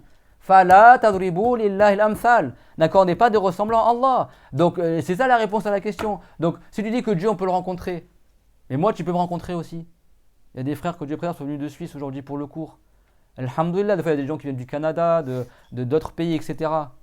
Taïb, donc si tu dis que Dieu on peut le rencontrer, bah, tu es en train de le faire ressembler à moi par exemple. Liqa Allah dans le hadith par exemple ou dans le Coran, des fois ça veut dire le jour dernier. Ça veut dire que tu rencontres Dieu physiquement. Ça veut dire que tu meurs par exemple. Que Dieu il envoie un ange qui va prendre ton âme. Et comme cet ange est envoyé par Allah, eh ben, on dit que quand tu rencontres Azraïl, on dit que tu as rencontré Dieu. Tu as rencontré l'ange qui a été envoyé par Dieu. Au jour dernier, on sera jugé par Allah. Donc on appelle ça aussi liqa'a rabbihi. فَمَنْ كَانَ يَرْجُو لِقَاءَ رَبِّهِ فَلْيَعْمَلْ عَمَلًا صَالِحًا وَلَا يُشْرِكْ بِعِبَادَةِ رَبِّهِ أَحَدًا. Si quelqu'un il espère la rencontre de son Seigneur, dire les récompenses au jour dernier, eh ben qu'il adore son Seigneur et qu'il ne fasse pas de shirk. Ici, le shirk, ce qui est visé, c'est le petit shirk, c'est-à-dire qu'il ne recherche pas l'éloge des gens dans ses actes d'adoration. Tout est marqué dans le Coran. Et c'est un objet d'unanimité. Mais heureusement, mais vous croyez que les savants, ils ont dormi pendant 1400 ans? Et c'est aujourd'hui, les gens de 2022, 2.0, les nouveaux ashralites, les mecs qui connaissent rien à la langue arabe, qui n'ont pas le quart du 10e, du centième, du 20e de la connaissance des compagnons du prophète en langue arabe, et qui sont là, ils vont expliquer le Coran, etc., et te dire, en fait, on vient de découvrir, peut-être Dieu c'est un corps ou pas un corps, les savants ashralites n'ont pas statué, etc. Donc ça veut dire qu'en fait, c'est-à-dire que ça a été des clowns. Des milliards de savants, depuis des milliers d'années, il y a des savants qui se succèdent, et aucun d'entre eux, il a pu te dire qui est Allah. Et puis les savants, ils ont écrit des livres entiers mais dans le Coran, n'est-ce pas que les Juifs, ils ont demandé au prophète alayhi salam, parce que les Juifs, ils ont pour croyance que Dieu est au ciel. Ils ont dit, pour se moquer du prophète, parce que comme ils savent très bien que le prophète n'a pas pour croyance que Dieu est au ciel assis sur le trône, donc le trône n'est même pas au ciel, c'est-à-dire que maintenant quand les Wahhabites traduisent le Coran, parce qu'ils traduisent le Coran selon eux, soi-disant, maintenant ils disent plus, même Hadith al-Jaliya, ils disent plus Allah dit fils sama, dans le ciel, elle a dit sur le ciel. Parce que eux, pour les Wahhabites, ils disent que fi ici ça veut dire sur, ala. Et après ils disent, bah oui, n'est-ce pas que Allah il dit siru fil ard, donc c'est siru ala al-ard. Donc après ils te disent que le fait d'interpréter c'est de la mécrance, mais après ils vont te dire que fi sama ça veut dire ala sama. Bah ça c'est un ta'wil. C'est une interprétation. Le ala en arabe là-bas c'est que ça veut dire dessus, ça veut pas dire fi ça veut dire dedans, ça veut pas dire dessus à la base. Donc ça veut dire que même quelqu'un y réfléchit. T'imagines, moi, si quelqu'un veut se convertir à l'islam et tu lui dis, par contre, au sujet de Allah, les savants, ils n'ont pas encore statué, est-ce que c'est un corps, pas un corps, voilà. Donc toi, entre en islam, après, bon, concernant Allah, tu verras, tu choisis l'école que tu veux. T'imagines, le gars va dire, laisse tomber, je vais adorer le soleil, au moins le soleil, on sait ce que c'est. Vous avez compris ou pas? C'est n'importe quoi, on est plusieurs convertis ici. Si je t'avais dit, écoute, après, concernant Allah, tu choisis ton école.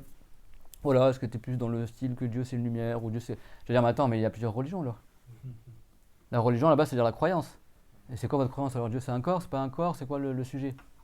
Moi je suis converti, on m'aurait dit Dieu est un corps assis sur le trône, sachant que je viens de chez les chrétiens, et chez les chrétiens j'ai entendu quand j'étais petit à l'église que Dieu est assis sur le trône et qu'il a laissé à sa droite une place dans laquelle il ferait s'asseoir le prophète Jésus au jour dernier. Ça j'ai entendu de mes propres oreilles quand j'avais 8 ans à l'église. Je peux te dire que si j'avais rencontré un soi-disant musulman qui me dit Dieu est assis sur le trône et il a laissé une place où il fera asseoir Mohammed au jour dernier dessus, je lui aurais répondu, j'ai pas quitté les chrétiens pour aller dans une autre religion qui est comme la religion des chrétiens. Nous, on est musulmans parce qu'on sait que l'islam, elle dit qu'on ne peut pas imaginer Allah, que Dieu n'est pas comme une créature, etc. Parce que celui qui adore une créature, il est mouchrik. En fait, pourquoi une créature, elle serait plus en droit d'être adorée qu'une autre? On est tous créés. Ni un prophète, il mérite d'être adoré, ni le soleil, ni la lune, ni le shaitan, ni un être humain, ni ce que tu as imaginé au-dessus du trône. Regardez ce qu'il a dit là.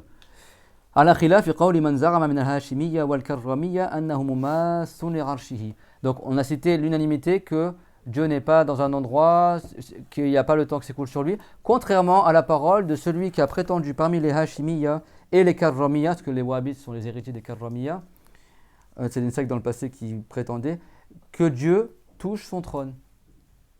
Ça, c'est le contre-exemple de la croyance de l'islam, dans le livre Al-Farq bin al-Firaq. C'est quoi le contre-exemple qu'utilise Abu Mansur al-Bardadi pour concernant l'unanimité que Dieu n'est pas dans un endroit? Il dit contrairement à ceux qui prétendent que, comme les Karramiyya, qui disent que Dieu est en contact avec son trône. Je veux dire, la croyance, et ça, ce livre, il a, je vous dis ce qui est marqué, hein. Selon l'auteur, ceux qui ont imprimé le livre, c'est marqué qu'il est décédé en 429 de l'Hégire. On est en quelle année là? 1447. N'est-ce pas? 1447. Donc tu fais 1447 moins 429. D'accord? Et ça veut dire qu'il était il y a plus de 1000 et quelques années. D'accord? Il n'y a aucun secret. Là, il ne va pas te dire on n'a pas statué, est-ce que Dieu est un corps ou pas, etc. Je continue. Un autre sujet de divergence.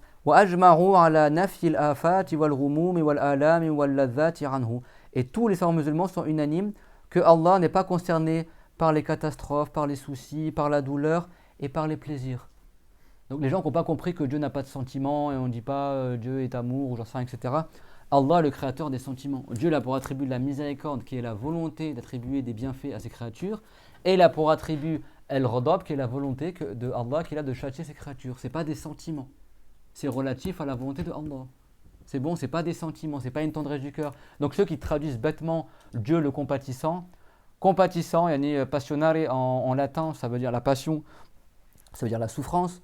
D'accord, les chrétiens ont tous étudié la passion du Christ quand il portait sa croix et le chemin de croix et les dessins dans les églises, etc. Voilà, pourquoi on dit la passion du Christ? C'était pas son hobby ou son amour du Christ. Ça veut dire quand ils ont fait souffrir, soi-disant, selon eux, c'est faux bien sûr, mais quand ils ont fait souffrir le Christ, ils lui ont fait le chemin de croix, porter sa croix, à genoux sur des marches, ils lui ont mis une couronne d'épines et je sais pas quoi, etc. Enfin, tout un truc qu'ils ont inventé. Dans chaque endroit de la nef, là, dans l'église, tu as un tableau qui évoque une machin. Ils appellent ça la passion du Christ. Passion en français, à la base, ça veut dire la souffrance. Un amour passionnel, c'est-à-dire qu'un amour qui te fait souffrir. Quand je dis ma passion c'est le ski, à la base, les gens ils ne comprennent même plus le français. C'est-à-dire tellement j'aime le ski que ça me fait souffrir, c'est ça la passion. Compassion, ça veut dire avec, d'accord? Et passion, on est souffrir avec. Quand tu compatis, quand tu as de la compassion, c'est-à-dire que tu souffres avec la personne, tu partages sa souffrance. C'est ça, ça veut dire ça la compassion. Qu'est-ce qu'il te dit Abu Mansur al-Bardadi? Wa ajma'u ala nafyi al-rumum wal-alami anillah, que les savants musulmans sont unanimes que Allah n'est pas concerné par la souffrance et par la douleur, etc. et par le plaisir. Donc arrêtez de dire Dieu il est content, pas content, il va se mettre en colère, pas en colère, etc. Et après il a dit quoi? وَعَلَى نَفْيِ الْحَرَكَةِ وَالسُّكُونِ عَنْهُ Allahu Akbar. Et ils sont tous unanimes pour nier au sujet de Allah Azza wa Jal le mouvement et l'immobilité. C'est pas moi qui l'ai inventé, hein, c'est ici là. Tous les savants sont unanimes que Dieu, on ne dit pas qu'il bouge, on ne dit pas qu'il est mobile. Parce que le mouvement, c'est quoi? Alexei qui me définit le mouvement pendant que je bois mon café. Le mouvement, c'est quoi la définition du mouvement? Ahmed, c'est quoi la définition du mouvement? Si quelqu'un a un mouvement, est-ce qu'il bouge? Donc le mouvement, c'est quoi? C'est le fait qu'un corps, donc il y a corps, c'est bon, se déplace d'un endroit à un autre endroit. Donc ça veut dire qu'il y a la notion de corps et d'endroit. Pour qu'il y ait un mouvement, il faut qu'il y ait un volume qui se déplace d'un endroit à un autre. C'est bon? Donc c'est quoi la définition du mouvement? Ceux qui ne l'ont pas appris, qu'ils la retiennent.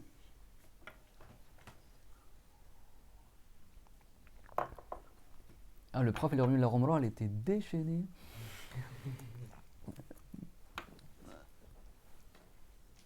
Non, parce que là, il faut vraiment, vous savez, il y a une ayah dans le Coran où Dieu il rappelle son bienfait, que au début, l'Aws wal Khazraj, les compagnons, ils étaient en guerre, ils étaient des ennemis entre eux avant d'entrer en islam, et grâce à l'islam, ils sont devenus des frères.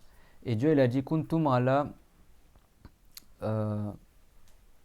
j'ai plus le terme en arabe, taskulu là, ala khafa jurufin min nar. Bref, dans le sens, Dieu il emploie une expression dans le Coran qui veut dire vous étiez au bord d'un précipice. Et vraiment, comme la langue arabe, elle est précise. Hein. Je crois que c'est Jaffa Juruf. En fait, c'est, en arabe, il y a un mot. Tu vois, le bord de la falaise qui est fébrile, qui a deux doigts de s'écrouler. On appelle ça Juruf en arabe. C'est-à-dire que Dieu, l'image qu'il emploie, c'est comme je disais, vous étiez au bord d'une falaise, sur un bout fébrile qui a le droit de s'écrouler, et Dieu vous a sauvé de l'enfer. Par l'envoi du prophète Mohammed alayhi salam. Et ben, c'est ça notre état aujourd'hui. Les gens sur internet, il y a beaucoup de jeunes qui se croient musulmans, je ne dis pas que tout le monde est mécrant, mais ces gens-là qui posent ces questions-là, ils ne se rendent pas compte qu'ils sont au bord de l'enfer, là, dans 3 secondes, le truc il va s'écrouler, ils vont tomber en enfer, et ils sont là en mode, ils kiffent leur vie, voilà, ils sont là à poser des questions existentielles, etc., à demander c'est qui Imran ou Mariam ou que sais-je, les gens ils sont là. Vous pouvez faire une vidéo s'il vous plaît sur, j'ai vu que vous avez parlé de telle histoire lors de votre Umrah, est-ce que vous pouvez faire une vidéo entière sur, je sais pas moi, j'en sais rien, moi, un sujet mais totalement secondaire. Les gens ils croient qu'apprendre la religion c'est apprendre les histoires quoi. Et le gars, dans la croyance, tu n'as même pas c'est qui Allah et tu l'as demandé des histoires. Voilà. Mais il y a Juruf, attends, il y a le téléphone. Shafa Hufratin. Il y a aussi un.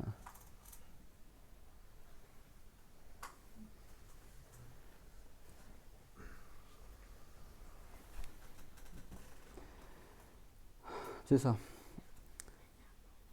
Bon, c'est notre ayah en fait, c'est pas la ayah que j'ai dit.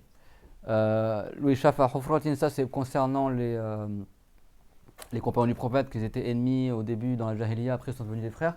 Et il y a un autre ayah, mais que j'avais lu dans Sourate Tawbah, Dieu il a dit Afaman assasa bunyanahu ala taqwa min Allah wa ridwanin khayrun amman assasa bunyanahu ala shafa jurufin harin fanhara bihi fi nari jahannam wallahu la yahdi al-qawma al-zalimin. Et tout est prédestiné par Allah. Cette ayah illustre bien celui que j'ai cité. Dieu il a dit dans le sens, est-ce que celui qui a construit son bâtiment, et c'est une métaphore pour montrer la foi, d'accord, qui a construit sa construction sur une fondation qui est solide, sur la piété de Allah et sur l'agrément de Allah est meilleur, ou celui qui a fondé sa fondation sur un shafa juruf har, ça veut dire une bordure d'une falaise qui a 2 doigts de s'écrouler. C'est bon? Et donc après la falaise elle s'écroule avec la personne et sa construction pour aller en enfer. Et certes Dieu il ne guide pas les gens qui sont injustes. Mais c'est ça l'exemple. C'est-à-dire qu'en fait toi l'islam il faut que ta religion soit fondée sur usus matina, sur une fondation qui est solide. Et c'est quoi la fondation de l'islam? Ben, c'est la croyance en Dieu. Si toi tu n'es pas sûr c'est qui Allah, ben, t'as coupé l'arbre à la racine quoi. Il ne te reste plus rien de l'islam. Hein. Quelqu'un il connaît Allah mais il n'est pas sûr que sa prière est valable ou pas, il reste musulman. Mais quelqu'un, même Allah il ne sait pas qui c'est, bah, t'es même pas musulman en fait. Et ça c'est pas moi qui le dis, c'est Allah qui le dit. Et qui n'ont pas douté. Al-iman huwa at-tasdiq bila shak. La foi c'est le fait de croire sans douter. Si toi tu sais même pas en qui tu crois, bah, t'es pas musulman alors. Tu sais même pas c'est qui Allah, donc tu vas dire quoi? Le musulman c'est celui qui adore Allah, et toi tu sais pas c'est qui Allah, bah t'es pas musulman alors. Tout simplement. Donc le mouvement c'est quoi? Le fait qu'un corps soit dans un endroit et il bouge dans un autre endroit. Voilà. On sent le traumatisme. C'est bon. C'est bon. Donc celui qui est en mouvement est forcément un. Et il est forcément dans un. Et il va vers un autre endroit. L'immobilité c'est quoi? Tout simplement le fait qu'un corps il reste au même endroit. Donc celui qui est mobile c'est aussi un corps sauf qu'il reste dans le même endroit. C'est aussi simple que ça. Mais ça tu peux le savoir même sans prendre des cours. C'est quoi un mouvement, mobilité? Donc celui qui est en mouvement ou immobile, bah forcément c'est un corps. Oui, mais le prophète, dans le hadith rapporté par le Bukhari, Yanziu Rabbuna, etc. Notre Seigneur, soi-disant, descend, etc. Ben, en arabe, il y a ce qu'on appelle la métonymie, hein, comme en français aussi. C'est-à-dire que des fois, c'est un ange qui descend par ordre de Allah, et au lieu de dire que c'est l'ange qui descend, ben, le prophète a dit Dieu il descend. C'est clair? Waja'a rabbuka, ça veut dire les anges vont venir, ou les signes du châtiment de Allah vont arriver. Il n'y a pas de contradiction dans le Coran. Dieu, qu'est-ce qu'il a dit l'imam Malik? Nuzulu rahma, la nuzula nuqla. C'est une miséricorde qui descend et pas Dieu qui descend dans un sens de déplacement. N'est-ce pas? Et c'est pas une métonymie. Des fois, quand le châtiment de Allah arrive, on dit Allah arrive. En arabe, je ne parle pas en français, on ne va pas un truc comme ça en français, on ne va pas s'amuser à faire des expressions bizarres. Mais dans les textes, parce que les textes sont révélés comme ça, et en langue arabe, c'est connu, c'est ce qu'on appelle majaz al-hadaf, c'est-à-dire quand tu fais un sens figuré en effaçant un mot, et comme je l'ai dit, waja'a rabbuka wal malaku saffan saffa. Littéralement, ça voudrait dire et ton Seigneur viendra, ainsi que les anges rangés après rangés. Et qu'est-ce qu'il a dit l'imam Ahmad ibn Hanbal, en plus il est débattu avec des mu'tazilites. Il a dit innama taji'u athal qudratihi, c'est les traces de sa puissance qui viennent, l'effet de sa puissance qui vont arriver au jour dernier. Et comme c'est la puissance de Allah, par métonymie, on dit c'est Dieu qui viendra, dans le sens c'est les signes de la puissance de Allah qui viendront. C'est ça que ça veut dire. Ça veut pas dire que Dieu se déplace d'un endroit à un autre. Si l'imam Ahmad ibn Hanbal avait pour croyance que Dieu se déplace d'un endroit à un autre, il n'aurait pas interprété la ayah. Il aurait dit c'est Dieu qui va venir, et puis les anges vont venir, et puis le trône va arriver, il va sortir sur le trône, et vous serez jugés. Ça, c'est la croyance des juifs et des chrétiens et des wahhabites. C'est que les wahhabites, ils croient qu'il y aura Dieu assis sur le trône le jour dernier, les anges autour, et puis on va tous passer, tout petit, on va arriver comme ça devant Dieu, Bayna yadayillah, soi-disant, et puis il va nous interroger avec une parole qui a un son, des lettres et une langue. Et puis, et comment Dieu il va interroger alors des milliards et des milliards de créatures en même temps, en une heure de temps, rien que Iblis qui a vécu peut-être 100 000 ans, tous les haram qu'il a fait, les 50 000 années du jour dernier vont s'écouler, on n'aura toujours pas terminé, on sera toujours en train d'attendre notre tour pour être interrogé par Allah, c'est Dieu parler comme nous. Et Dieu l'a dit Thumma ruddu ila Allahi mawlahumul haqqi ala lahul hukmu wa huwa asrarul hasibin, que les gens ils seront renvoyés à Allah et au jugement de Allah, c'est lui qui jugera et il est celui qui juge le plus rapidement. Donc la parole de Allah n'est pas un son, ni des lettres, ni des langues. Ça, on ne l'a pas vu dans les cours précédents. Alors bien sûr, il a dit que les savoirs musulmans sont unanimes, que le créateur du monde, il est unique. Ils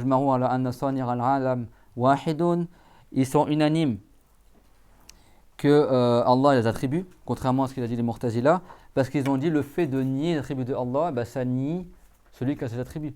Si tu nies les attributs de Allah, et c'est comme en arabe ils disent aussi quoi, al-jarru bis-sifa, al-jarru bil-mawsuf. Si tu connais pas l'attribut de Allah, tu connais pas l'être de Allah. C'est bon? Et donc si tu nies l'attribut de Allah, tu nies aussi l'être de Allah. وأجمعوا على أن كلام الله عز وجل صفة له أزلية وأنه غير مخلوق ولا محدث ولا حادث على خلاف قول القدرية في دعواهم أن الله تعالى خلق كلامه في جسم من الأجسام وخلاف قول الكرامية في دعواهم أن أقواله حادثة في ذاته. Ça c'est toujours dans le même livre. Hein. Et il a dit, et tous les savants musulmans sont unanimes que la parole de Allah est son attribut qui n'a pas de début, et que la parole de Allah n'est pas créée, et qu'elle n'entre pas en existence, et qu'elle n'est pas contingente. Contrairement à la parole des Qadariya, dans leur prétention que la parole de Allah, c'est la parole que Dieu écrirait dans certains corps, comme l'arbre, comme on a vu les prophètes, tout ça, et contrairement à la parole des Karramiya, donc les ancêtres des Wahhabites, parce qu'à son époque, il n'y a pas les Wahhabites encore, dans leur prétention que la parole de Allah serait des choses qui entreraient en existence dans l'être de Allah. Il y a un son, des lettres, etc. Et ça, c'est la croyance de Ibn Taymiyyah aussi. Et après, il a dit وَقُلْنَا لَا يَجُوزُ حُدُوثُ كَلَامِهِ فِيهِ لِأَنَّهُ لَيْسَ بِمَحَلِّ الْحَوَادِثِ. Et nous répondons, il n'est pas possible, selon la raison, que la parole de Allah entre en existence dans l'être de Allah, car Allah n'est pas un lieu d'entrée en existence, n'est pas un être dans lequel l'existence des attributs. وَلَا فِي غَيْرِهِ, et ni sa parole, elle entrerait en existence dans autre que l'être de Allah, comme ils ont dit les chrétiens, que soi-disant la parole de Dieu sera incarnée en Jésus. لأنه يجب أن يكون غيره به متكلما آمرا ناهيا, parce que ça impliquerait soi-disant qu'une créature elle ordonnerait et elle interdirait à la place de Dieu soi-disant. Voilà fi ghayri mahal, etc., etc. Et enfin, après il y a un autre sujet qui est important aussi. Il a dit وقالوا في الركن الخامس وهو الكلام في أسماء الله تعالى وأوصافه. Et dit, et concernant le cinquième sujet, il cite plusieurs sujets comme ça, concernant les noms de Allah et ses attributs, inna ma'khadha asma'illahi ta'ala at-tawqif 'alayha. Et ça c'est très important, c'est que les noms de Allah, on dit qu'ils sont tawqifiyya. Asma'ullah et tawqifiyya. Ça veut dire que les noms de Allah sont tirés du Coran, du hadith confirmé et de l'unanimité des savants. Donc personne ne va te sortir Dieu le jaloux, Dieu le compatissant, machin. On n'invente pas des noms pour Allah. C'est haram. Allah, il a révélé ses noms honorés dans le Coran, dans le hadith, en arabe, aussi en hébreu, dans les commentaires intérieurs. Si quelqu'un il sait de sources sûres des noms de Allah en hébreu, comme il par exemple, c'est un nom de Allah en hébreu, tu as le droit d'invoquer Allah par ses noms parfaits. Dans les textes, il est rapporté 99 noms, il y a d'autres noms, etc. Si le nom n'est pas rapporté, tu nommes pas Allah par ce nom-là.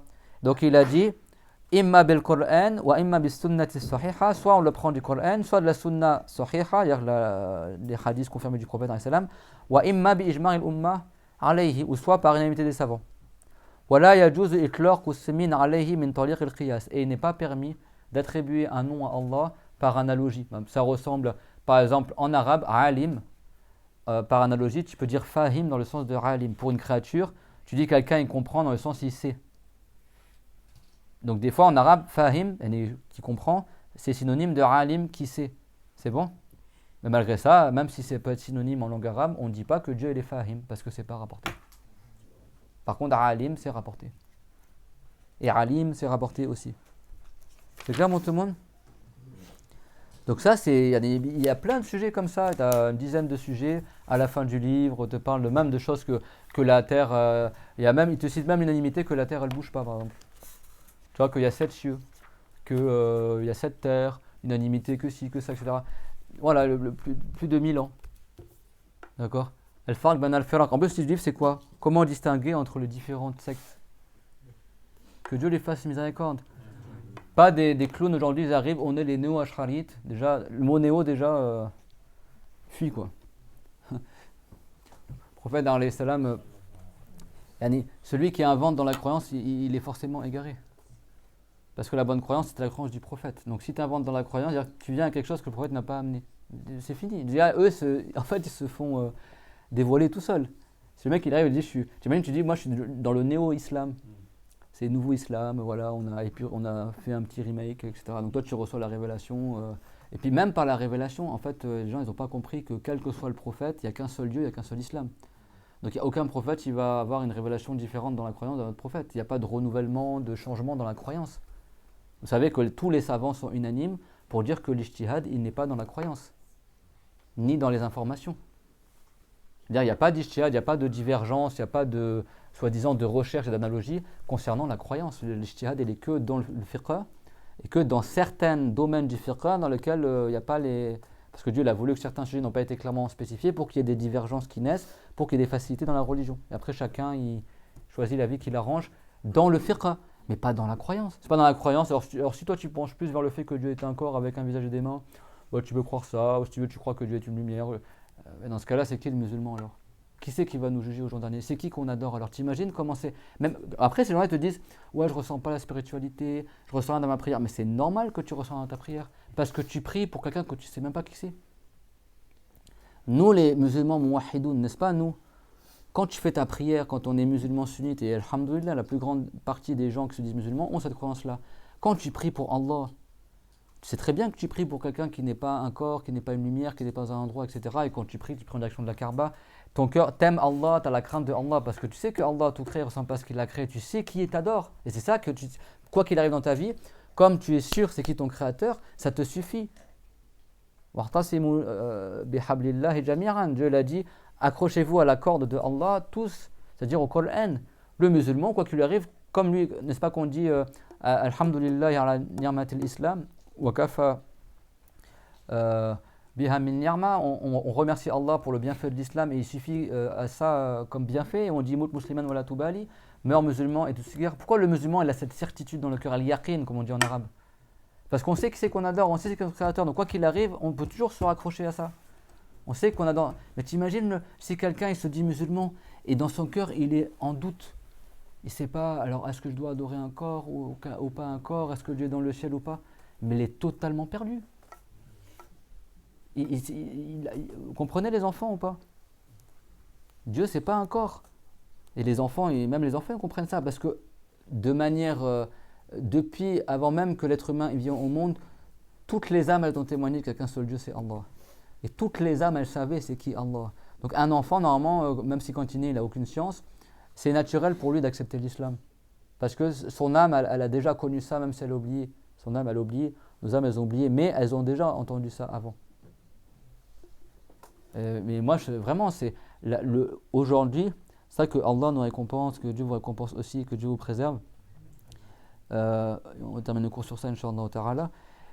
Et je me dis vraiment, c'est pas du luxe de faire ce cours-là du vendredi, Masha'Allah, dans la croyance, parce qu'il y a un besoin, mais je ne sais pas si vous vous rendez compte, surtout quand tu fais darwa un peu sur les extérieurs, sur le terrain, etc., avec des gens de n'importe d'où, là, de plein d'endroits différents, tu te rends compte à quel point la plupart des savants de notre époque, la plupart des imams, ils ont abandonné leur rôle.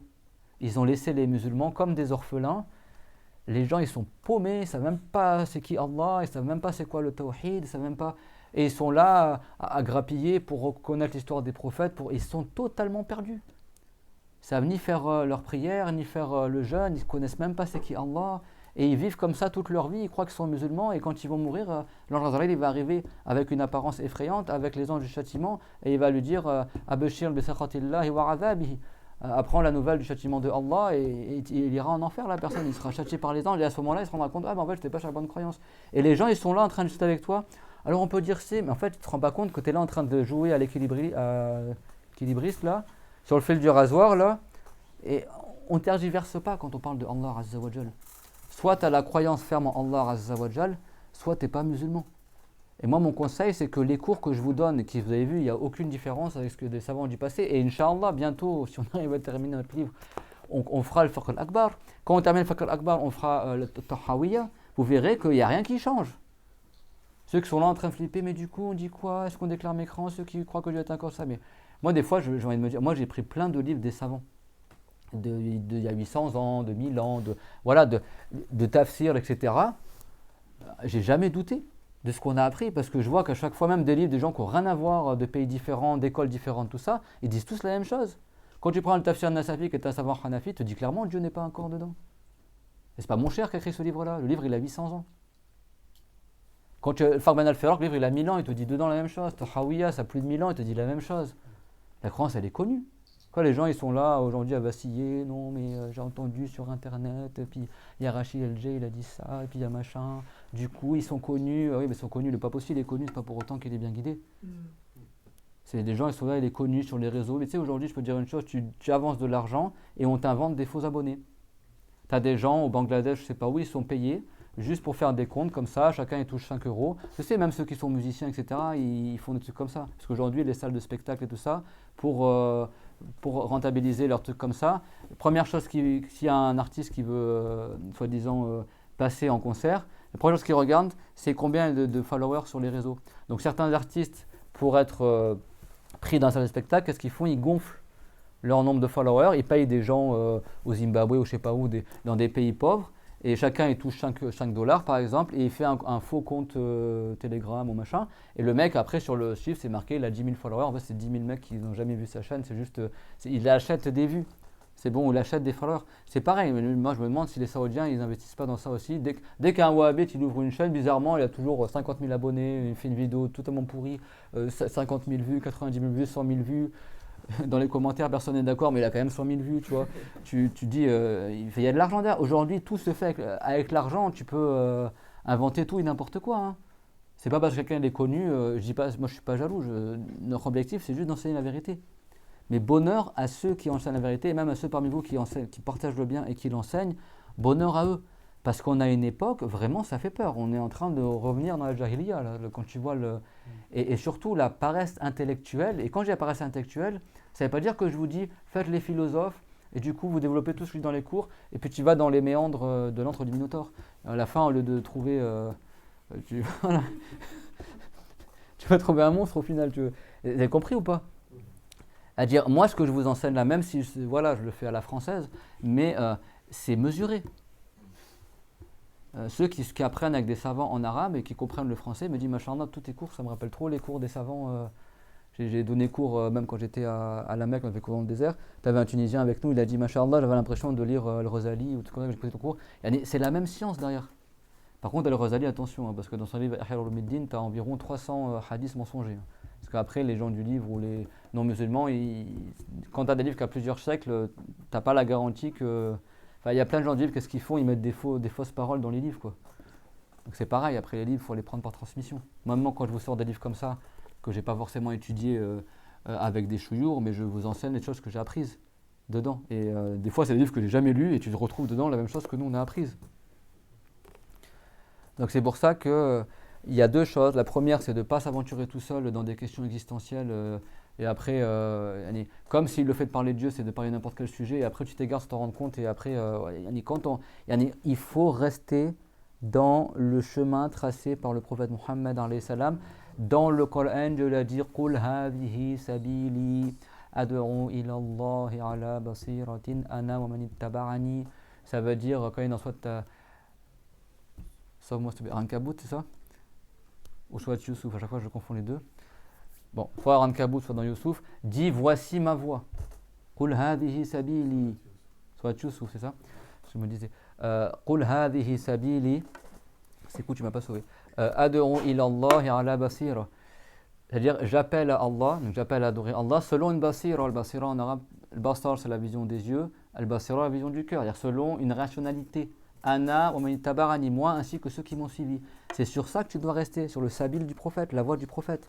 C'est pas t'arrives, tu fais le philosophe, tu pars à droite à gauche. Quand je vous dis qu'il faut sortir de l'assistana et de la paresse intellectuelle, ça ne veut pas dire que tu te mets à réfléchir sur tout n'importe quoi et tu rentres dans des questions existentielles. Non. Ça veut dire comprendre les règles, applique les règles qu'on a vues et parle de la croyance comme nous, on l'a expliqué.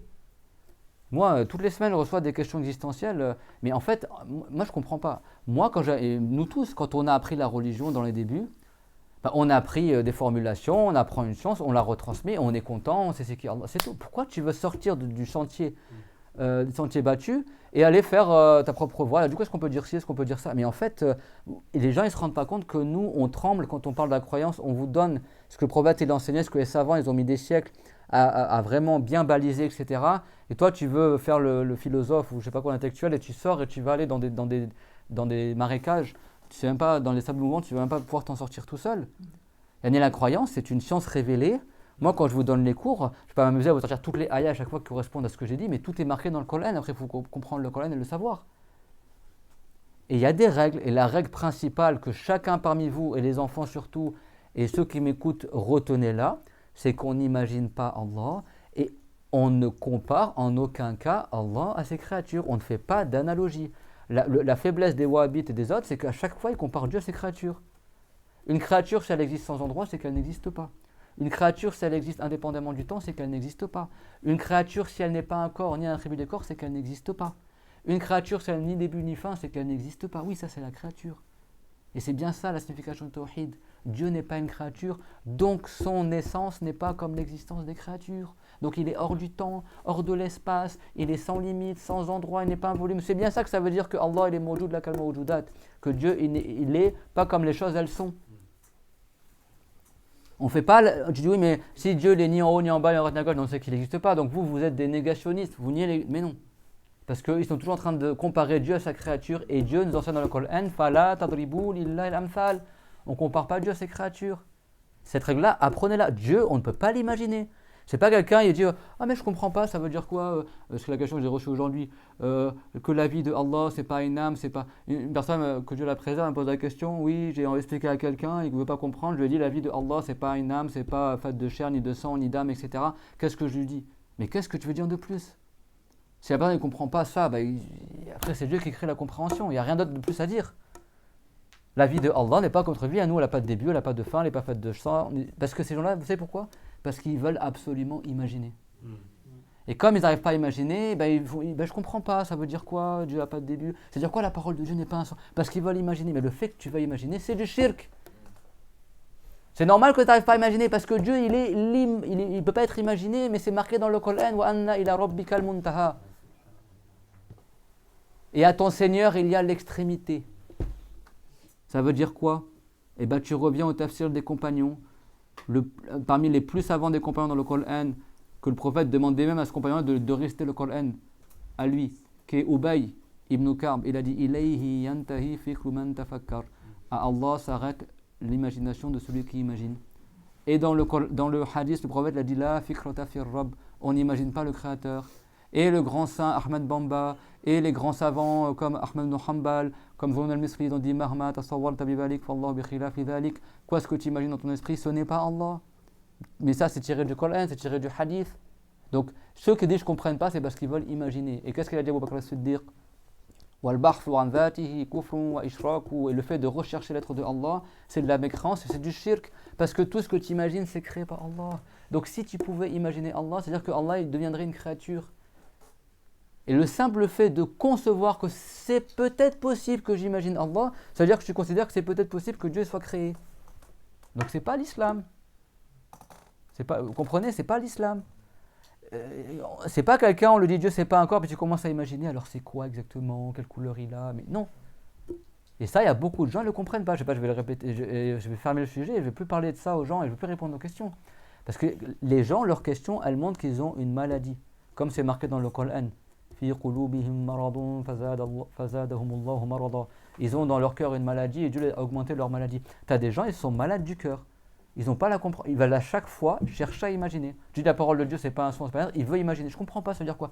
Tu n'as pas à chercher à imaginer. Prends ça tel qu'elle est, crois en ça et c'est tout. Parce que Dieu, on ne peut pas l'imaginer. Et si tu essaies d'imaginer Allah ou un des attributs de Allah, le simple fait d'essayer, c'est déjà de la mécréance. Parce que le fait d'essayer, ça veut dire que tu accepterais l'idée que Allah soit créé. Tu accepterais l'idée qu'un attribut de Allah soit créé. Parce que le fait de considérer possible que Dieu soit imaginable ou qu'un attribut, ou de douter de ça, c'est comme si tu disais peut-être que Dieu l'ait créé. Peut-être c'est possible que Dieu soit une créature.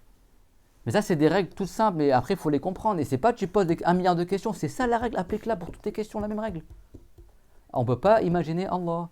Donc le prophète, alayhi salam, quand il a fait l'histoire du Mi'raj, qui était un grand miracle, il dormait dans la maison de Hani, la sœur de l'imam Ali, entre Ali et son oncle. Et pendant qu'il dormait, Jibril, alayhi salam, il est arrivé. Beaucoup, ils ont aimé ce qu'on a parlé de Jibril la fois dernière. Alayhi salam, le chef des anges, il est arrivé, on a vu que Jibril c'est un corps immense à la base. Avec sa main, Jibril il a soulevé le toit de la maison de Hani, comme un couvercle, sans faire tomber de débris, rien du tout. Et il a pris, dans une version, il a pris le prophète Mohammed et il l'a transporté jusqu'à devant la Kaaba, après il l'a réveillé. Et dans une version, il a réveillé le prophète Mohammed et ils sont partis tous les deux à la Kaaba. Sans que il se réveille, sans que la maison s'écroule, tout ça. Après le toit, il l'a remis. Son cœur, il a été lavé avec de l'eau de Zamzam, etc. pour qu'il soit préparé psychologiquement à avoir des choses extraordinaires que personne n'a jamais vues, même parmi les prophètes, et quelque chose qu'il faut que tu aies un cœur solide pour pouvoir l'affronter. Et le prophète, alayhi salam, il était avec Jibril devant la Kaaba, donc Jibril avait pris une apparence, bien sûr, une taille comme celle du prophète, plus ou moins, alayhi salatu wassalam, et il y avait avec lui une monture du paradis qu'on appelle Al-Buraq.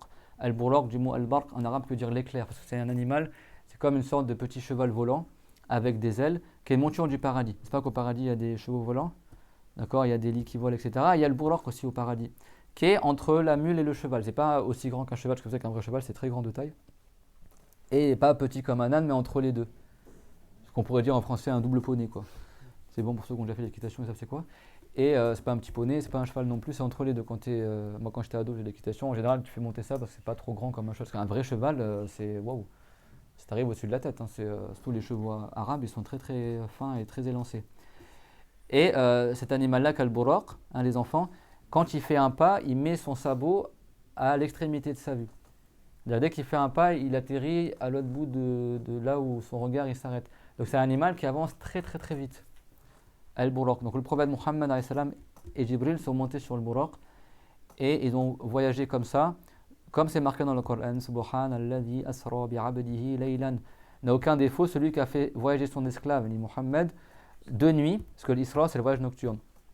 Min al-Masjid al-Haram, depuis la mosquée de l'Haram, c'est-à-dire la mosquée sacrée, la mosquée interdite, qui est la Mecque, la Kaaba, illa al-Masjid al-Aqsa, jusqu'à la mosquée de Al-Aqsa. L'Aqsa en arabe ça veut dire l'extrême limite, ça veut dire la mosquée qui est vraiment tout au fond, parce que Jérusalem c'est très loin par rapport à la Mecque. Alladhi barakna hawla. Dieu l'a dit, dont on a béni ses alentours. Dieu l'a créé la baraka aux alentours de Jérusalem, et la meilleure huile d'olive que tu trouves, c'est l'huile de Palestine. Et c'est un pays béni, c'est vrai qu'il y a beaucoup aussi de catastrophes là-bas. Dieu il éprouve les endroits qu'il bénit, et c'est la terre de la révélation. Beaucoup d'anges descendent là-bas, beaucoup de prophètes ont vécu là-bas aussi et sont enterrés là-bas. Alayhimus salatu wassalam. Et la raison, Dieu l'a dit, linuriyahu min ayatina, afin que nous lui montrions de nos signes évidents de la toute-puissance de Allah Azza wa Jal. Et quand ils ont voyagé, ils se sont arrêtés à plusieurs endroits bénis, comme à l'endroit où est né le prophète Jésus, fi Beit el-Laham, à l'endroit vers la tombe du prophète Moussa, etc. Le prophète, il a vu le prophète Moussa en train de faire la prière. Et à chaque fois, Jibril lui disait, descends et prie de raka, descends et prie de raka, pour rechercher la baraka de ces endroits bénis. Donc le prophète, il a prié au mont Sinaï, il est passé à côté de la tombe de la femme qui coiffait la fille de Pharaon, qui était une grande sainte, qui est morte martyre, rahimahullah. Il y avait une bonne odeur qui émanait de sa tombe. Et Jibril l'a dit, quand le prophète l'a questionné à ce sujet-là, il a dit c'était celle qui coiffait la fille de Pharaon et elle a été tuée, elle a été jetée vivante avec ses enfants dans de l'huile bouillante et de l'eau bouillante. Et elle est morte martyre, elle n'a pas quitté l'islam, parce que Pharaon l'a torturée pour qu'elle quitte l'islam. Il a vu également les orateurs de malheur, on lui coupait la langue et les lèvres avec des ciseaux de feu. Il a vu l'état des gens qui font la fornication, l'état des gens qui ne font pas la prière. Il a vu le shaitan de loin qui était recroquevillé au coin du chemin, et il n'a pas fait attention à lui pour nous enseigner d'ignorer le shaitan et les wasfas du shaitan. Il a eu beaucoup de choses extraordinaires. Ça, c'est le voyage nocturne. C'est bon. Après, il est arrivé à Beit el-Maqdis. Dieu il a réuni tous les prophètes à cet endroit-là. La mosquée d'Al-Aqsa a été agrandie. De toute façon, tout le plateau, hein, parce que la mosquée d'Al-Aqsa, c'est pas juste, c'est pas la mosquée du rocher avec le dôme doré, et c'est pas non plus que la mosquée avec le dôme vert. C'est tout le plateau. C'est une mosquée, même le jardin, les arbres, tout ça. C'est tout ça, la mosquée d'Al-Aqsa. Donc c'est immense. Et donc il y a ce qu'ils appellent le mur de lamentation, là. Al-Mabka, soi-disant, c'est le mur où ils attachaient le Buraq à la base, les prophètes, parce que le prophète Ibrahim, il chevauchait le Buraq avec son fils Ismaïl. Comme c'est marqué dans le livre Akhbar al-Mekka, tous les jours, au Soubor et au Rassar, Ibrahim faisait les retours. Le matin, il allait en Arabie, après il revenait en Palestine. Et les prophètes accrochaient le Buraq, ce qu'ils appellent le mur de lamentation. Aujourd'hui, il y a un anneau. Et le prophète, il l'a attaché là. Et tous les prophètes étaient là. Et le prophète, il a fait imam. Il a fait la prière en assemblée avec tous les prophètes. Et après, tellement les prophètes, ils aimaient le prophète Mohammed, que Isa, Yahya, Moussa, Ibrahim, Idris, Youssouf, tellement ils se languissaient devant le prophète Mohammed que par miracle, ils sont montés dans les cieux pour revoir à nouveau le prophète Mohammed. Donc Adam au premier ciel, après tu avais Isa et son cousin Yahya au deuxième ciel, etc. Après tu avais le prophète Youssouf, Idris, etc. Et au sixième ciel, tu avais Moussa. Au septième ciel, il y avait Ibrahim. Et il a vu aussi des choses étonnantes. Parce que, vous savez, pour franchir, ça va plaire à certains, mais il y a la terre comme ça qui est étendue. Elle n'est pas plate, la terre, d'accord, mais elle est courbe, d'accord, un peu comme de forme elliptique. C'est bon. Mais les humains, ils vivent à la surface de la terre. Ça, c'est le passage qui intéresse tout le monde, soi-disant. Et après, tu as les cieux qui sont au-dessus de la terre comme des coupoles. Et chaque ciel est plus grand que l'autre, c'est bon. Et entre le premier ciel et la terre, il y a un océan qui est autre que l'océan duquel Dieu il a créé les créatures. Il y a un océan qu'on a vu dans le cours dernier qui est aux alentours du paradis, en dessous du trône, qui est la première eau que Dieu l'a créée. Mais il y a un océan entre le ciel et la terre. D'accord. Une poche d'eau. Des fois, il y a des poissons même qui tombent du ciel. C'est-à-dire que si tu veux franchir, soi-disant, l'espace, qui est l'espace en réalité entre le ciel et la terre, c'est ça qu'on l'appelle espace, tu dois franchir cette eau-là. Et vous savez que le prophète Mohammed, il n'a pas eu un miracle, les enfants, il n'a pas eu un miracle, il n'y a aucun prophète qui a eu un miracle sans que le prophète Mohammed ait eu le même miracle ou plus encore. Le prophète Mohammed, il a eu environ 3000 miracles, c'est le prophète qui a eu le plus de miracles.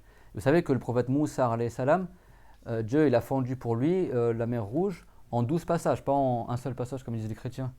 C'était 12 passages pour chaque tribu de Banu Israël. C'est bon, donc et puis tu avais des montagnes d'eau comme ça, imagine avec les poissons qui nagent comme ça, et tu passes sur la terre ferme, et juste à côté de toi, tu as des murailles d'eau. Et le prophète, qu'est-ce qu'il a dit, l'imam al-Shafiri? Qu'il n'y a pas un prophète qui a eu un miracle sans que le prophète ait eu la même chose ou plus encore. Et c'est quoi le miracle du prophète Mohammed quand il a franchi l'eau alors? Eh bien, c'est quand il a franchi l'océan dans les cieux. Parce que cet océan-là, qui est très très large, comme a dit As-Suyuti, ça c'est encore plus extraordinaire, parce que c'est un océan qui est en dessous du premier ciel, dans l'espace, entre le ciel et la terre. Donc tu ne peux pas, soi-disant, aller dans l'espace, comme ils disent, là, soi-disant, tu vas dans les planètes, ou je sais pas quoi, etc. En réalité, le soleil, la lune, etc., ça c'est en dessous du premier ciel. Si tu veux aller toucher le premier ciel, entre guillemets, il faut que tu franchisses une distance de 500 années de marche. Tu marches pendant 500 ans comme ça, pour arriver enfin au premier ciel, qui a un corps qui est plus dur que la terre, qui est transparent. Tous les cieux sont transparents et ils sont solides. Et ils ont chacun une pente gardée par des anges. Mais avant d'arriver au premier ciel, tu dois franchir l'océan qui est en haut. Tu ne peux pas le franchir quand tu vas nager, soi-disant. Et Dieu, il a fendu pour le prophète Mohammed alayhi salam cet océan-là, qui se trouve dans ce qu'on appelle l'espace. Et c'était quelque chose d'extraordinaire et de beaucoup plus éminent que quand Allah il a fendu la mer Rouge pour le prophète Moussa alayhi salam. Et le prophète, il a traversé ça avec le Mi'raj pour arriver au premier ciel. Après, il a franchi le premier ciel, le deuxième ciel. Mais il l'a franchi sur une échelle qui volait. C'est pas genre tu es dans une fusée avec un scaphandre, etc. Donc imagine, toi, je sais pas, en tant qu'être humain, tu pars à des milliards, enfin tu vois, des millions de kilomètres comme ça dans le vide, tu franchis de l'eau, tu arrives au premier ciel et tu es juste tout seul comme ça, quoi. Il y a pas de... Enfin, c'est pour ça que le prophète Mohammed, son cœur, il a été lavé pour qu'il puisse supporter de voir des choses que personne n'a jamais vues. Quand il a vu Siratul Muntaha, Siratul Muntaha, c'est un arbre, juste à l'extrême, c'est un arbre, on l'appelle le Muntaha, parce que les anges qui sont au-dessus ne peuvent pas aller plus bas que cet arbre-là, et ceux qui sont plus bas ne peuvent pas le dépasser. C'est un arbre qui pousse au 6e ciel. Quand Jibril accompagnait le prophète Mohammed dans tout son trajet jusqu'au 6e ciel, quand ils sont arrivés à Siratul Muntaha, Jibril a dit moi je te laisse ici. Il ne peut pas aller plus haut que ça. Et les anges qui sont au-dessus du trône ne peuvent pas descendre plus bas. C'est clair? C'est ce qu'on appelle l'extrême parce que c'est l'endroit où il s'arrête. Cet arbre-là, chaque ciel il fait 500 ans de marche d'épaisseur. Et la distance entre chaque ciel fait 500 ans de marche d'épaisseur. C'est des ordres de grandeur qui nous dépassent. Imagine la taille de cet arbre-là. Cet arbre-là, ses racines, elles sont au 6e ciel. Il monte, il traverse le 7e ciel, il monte et ses branches, elles vont au paradis. Et les gens du paradis, ils mangent de ses fruits. C'est-à-dire que c'est un arbre, il fait 1500 ans ou 2000 ans de marche de hauteur, quoi, ou plus même. Le prophète, alayhi salam, il a dit, il n'y a même pas les mots dans les langues pour décrire la beauté de cet arbre-là. Il a dit, ses fruits sont comme des énormes jarres, ses feuilles sont comme des oreilles d'éléphant, il y a des papillons en or qui sont dessus, enfin, un truc magnifique. Et il a dit, j'ai même pas les mots pour vous décrire la beauté de cet arbre-là. Et il monte jusqu'au paradis, cet arbre-là. Il y a des choses, le prophète, il a vu aussi le paradis. Il est rentré dans une partie du paradis, alayhi salam. Il a vu également le trône. Et il a vu les anges qui portent le trône. Alors, Jibril, on a dit que si tu le voyais sur votre apparence, tu meurs. Le prophète s'est évanoui.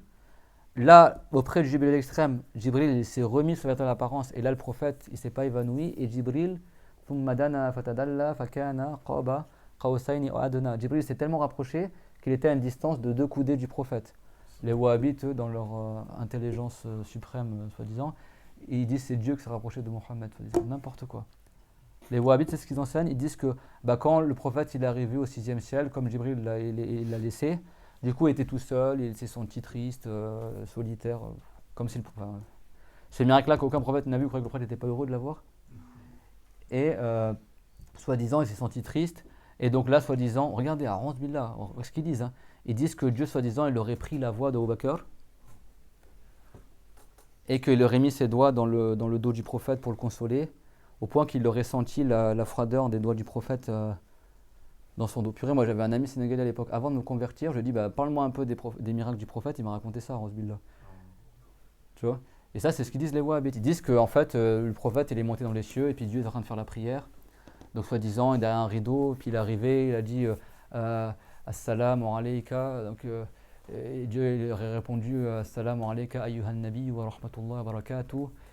Et tu vois, le prophète leur aurait dit soi-disant Tahiyyatu lillah. Et là, Dieu leur aurait répondu Assalamu alayka ayyuhan nabi wa rahmatullahi wa barakatuh. Et le prophète leur a dit Assalamu alayna wa ala ibadillahi salihin. Et c'est comme ça que le tashahhud a été révélé, et masha'Allah, et on pleure. Et voilà le film qu'ils ont fait.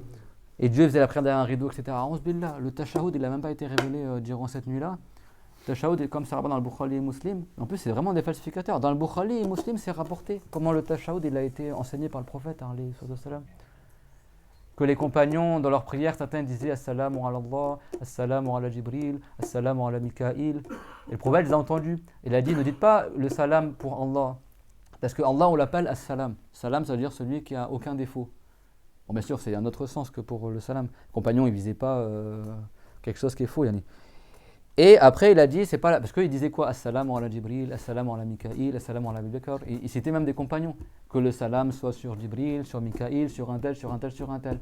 Et le prophète, alayhi salam, il a dit, dites plutôt Assalamu alayna wa ala ibadillahi salihin. Que le salut soit sur nous, ainsi que les esclaves de Allah vertueux. Comme ça, vous aurez fait le salam pour tous les saints. Donc, tu n'as pas besoin d'énumérer Jibril, Mikaïl et les saints parmi les compagnons. Et c'est comme ça que le prophète il a enseigné quoi dire aussi dans la prière, dans le tashahhud. Après, il y a plusieurs versions, il y a celle du fils de Romain, mais dans toutes les versions, il y a tahiyyat dedans. C'est clair? Après, est-ce que tu dis tahiyyat, zakiyat, salawat, etc. Ou est-ce que tu dis tahiyyat lillah, salawat, ça change, il y a toujours tahiyyat dedans, c'est bon? Et de toute façon, toutes elles sont valables, les versions, et plus ou moins c'est le même sens chaque fois. D'accord?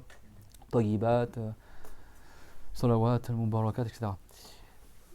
Donc, dire que même eux, c'est des falsificateurs. Dans aucun hadith, c'est rapporté que Dieu faisait la prière et puis que. Et en plus, quand on dit que Allah fait as-salat, ça veut dire que Dieu élève en degré ou qu'il fait miséricorde. Ça veut pas dire qu'il fait la prière comme nous. Et là, dans les traductions, que Dieu y prie sur le prophète, vraiment, parmi les causes d'égarement de beaucoup de francophones aujourd'hui, c'est tous les ignorants là. Voilà, de je sais pas où, du Maghreb ou d'Afrique, etc., qui sont là, ils croient que comme ils sont bilingues français-arabe, et ils traduisent Dieu, ils prient sur le prophète, etc., et plein de gens ils s'égarent à cause de ça. Plein de gens ils s'égarent. Donc on ne dit pas, le prophète l'a fait le voyage nocturne, le Mi'raj, c'était pour rencontrer Dieu. Ah, 11 billah. Mais non, c'était pour que Dieu lui montre ces signes évidents. Qu'il voit le trône, il voit le paradis, il a dit, il m'a été autorisé de décrire un des anges qui porte le trône, entre le lobe de son oreille et son épaule, il y a la distance de 700 ans à vol d'oiseau. Mais des choses que personne n'a jamais vues avant lui.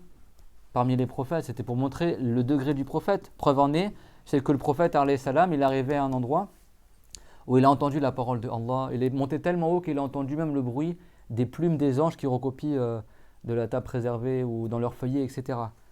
Des choses qu'aucun prophète n'a jamais vues. Même Jibril, il n'est pas allé aussi haut que le prophète Mohammed. Par contre, c'est faux. Ceux qui disent que Jibril l'aurait dit, si je vais plus loin, mes ailes vont brûler, ça c'est faux. Mais Jibril n'est pas allé plus loin que Surat al-Muntaha. Et c'est là où il s'est dévoilé sa apparence et qu'il s'est rapproché du prophète. Ce n'est pas Allah, c'est Jibril, alayhi salam. D'accord? Dieu, ce n'est pas un corps qui se rapprocherait. Et Dieu, il a révélé le prophète Mohammed, alayhi salam, Bima usharrifuka, par quelle chose tu veux que je t'honore? Et le prophète, alayhi salam, il a dit Antansubani ilayka bil rambudiyya, que tu m'attribues à toi par mon statut d'esclave. Que tu me rattaches à toi comme quoi je suis ton esclave. Et donc Dieu il a révélé Subhanalladhi asra bi'abdihi laylan. N'a aucun défaut celui qui a fait voyager son esclave. On est tous des esclaves de Allah Ta'ala. Mais ça veut dire l'esclave que Allah il agrée le plus, la créature que Allah agrée le plus. D'accord? Abdullah, d'accord, le prophète Mohammed, le plus agréé des prophètes. Donc ça veut dire quoi? Ça veut dire que tout ce voyage-là, c'était pour honorer et montrer l'éminence du prophète Mohammed, pour lui montrer des choses du monde céleste. Il a vu le paradis. T'imagines? Je ne sais pas si vous imaginez, mais le prophète Mohammed, et le paradis, nous, on le foulera, Inch'Allah, que Dieu nous réunisse au paradis, Amin. On le foulera qu'après notre mort et après le jour dernier, avoir passé le pont, et ci, et ça, et 50 000 années de jour dernier, etc. Lui, il a pu rentrer, pas dans sa place au paradis, mais il a pu fouler le sol du paradis durant son vivant. Il n'y a que Adam et le prophète Mohammed qui ont foulé le paradis comme ça. Et il a même vu des paradis, il a dit j'ai vu le palais de Omar au paradis. Donc on sait que Omar al-Khattab il ira au paradis. Et le prophète il a aussi vu des choses, même dans la révélation haute que lors de l'Isra al-Mi'raj. Et après il est redescendu sur terre et il est revenu à la Mecque et il a raconté ça aux gens. C'est ça le miracle éminent. Et c'est durant cette nuit-là honorée, du 27 de Rajab, que le prophète, comme c'est rapporté par le Bayhaqi, il a dit Sallaytu bi ashabi surat al-Ratama bi Mekkata mu'timan. J'ai fait la prière de l'Ratama, la prière de nuit avec mes compagnons, à la Mecque, parce qu'au début, la prière de nuit, c'était une prière obligatoire de 2 rak'ah, avant l'obligation des 5 prières. Il faisait cette prière-là. Et après, quand il a fait son Mi'raj, il est monté vers un endroit où il a entendu la parole de Allah, qui est ni un son, ni d'être une langue. Et Dieu lui a ordonné 50 prières à faire, pour lui et sa communauté. Il est revenu au 6e ciel voir Moussa, alayhi salam, et Moussa il lui a dit demande à ton Seigneur l'allègement, parce que moi, ma communauté, ils avaient moins que cela, et pourtant beaucoup des épreuves de manquement dans la prière. Ils n'avaient que 2 prières à faire à l'époque de Moussa. Et le prophète, comme ça, 9 fois, il a fait aller-retour entre l'endroit, pas l'endroit où il y a Dieu, l'endroit où il a entendu la parole de Allah, Donc le prophète dans un endroit, après la parole de Allah, elle ne prend pas place dans un endroit. Mais ce qu'il a compris de la parole, c'est dans son corps, donc c'est dans un endroit. Et 9 fois comme ça, et à chaque fois c'était réduit de 5 en 5, de 45, 40, 35, etc. Jusqu'à que c'est arrivé à 5 prières. Et 5 prières, c'est toujours plus que 2. Donc Moussa, il a dit, demande à ton Seigneur qu'il allège. Et là, le prophète Mohammed, il dit, Istahyaytu, j'ai honte de demander plus. Quand tu fais 10 fois quasiment aller-retour. Et après, il a dit, Hunna khamsun, hunna khamsun. Il a dit, c'est 5 prières, mais qui sont 50 prières. C'est-à-dire, c'est 5 prières qu'on la récompense de 50. C'est-à-dire, chaque prière, elle en vaut 10. Dans Hasanat, ça c'est parmi les choses que Dieu nous a accordées, c'est qu'une bonne action en vaut 10. C'est clair. Donc, et il n'y a que notre communauté qui a cette chance-là de faire les 5 prières obligatoires. Donc on a plus de récompenses dans nos prières que les autres communautés antérieures. Parce qu'à l'époque de Adam, ils avaient une des 5 prières à faire. Jusqu'à l'époque de Moussa, ils avaient 2. Et c'est tout. Et nous, on a 5. On a toutes les prières. Walillahi alhamd. Et quand il est monté au 7e ciel, il a vu El-Bayt el-Marmour, qui est en haut dans l'axe de la Kaaba, qu'on a vu dans le cours dernier. Tous les jours, 70 000 anges, ils rentrent faire la prière et ils ressortent et jamais ils reviennent. Et adossé à cette maison-là sacrée, il y avait celui qui lui ressemble le plus physiquement, que le prophète Ibrahim alayhi salam, qui est l'ancêtre du prophète Mohammed alayhi salatu wassalam. Pas besoin de faire une vidéo sur ça, comme certains m'ont demandé, soi-disant. Et qui ressemble physiquement au prophète Mohammed, qui est blanc de peau, qui est très très beau comme tous les prophètes. Et il a dit Mur ummataka. Il a dit passe mon salam à ta communauté. Wa alayka salam ya Ibrahim. Et il a dit ordonne-leur qui multiplie de planter des arbres au paradis.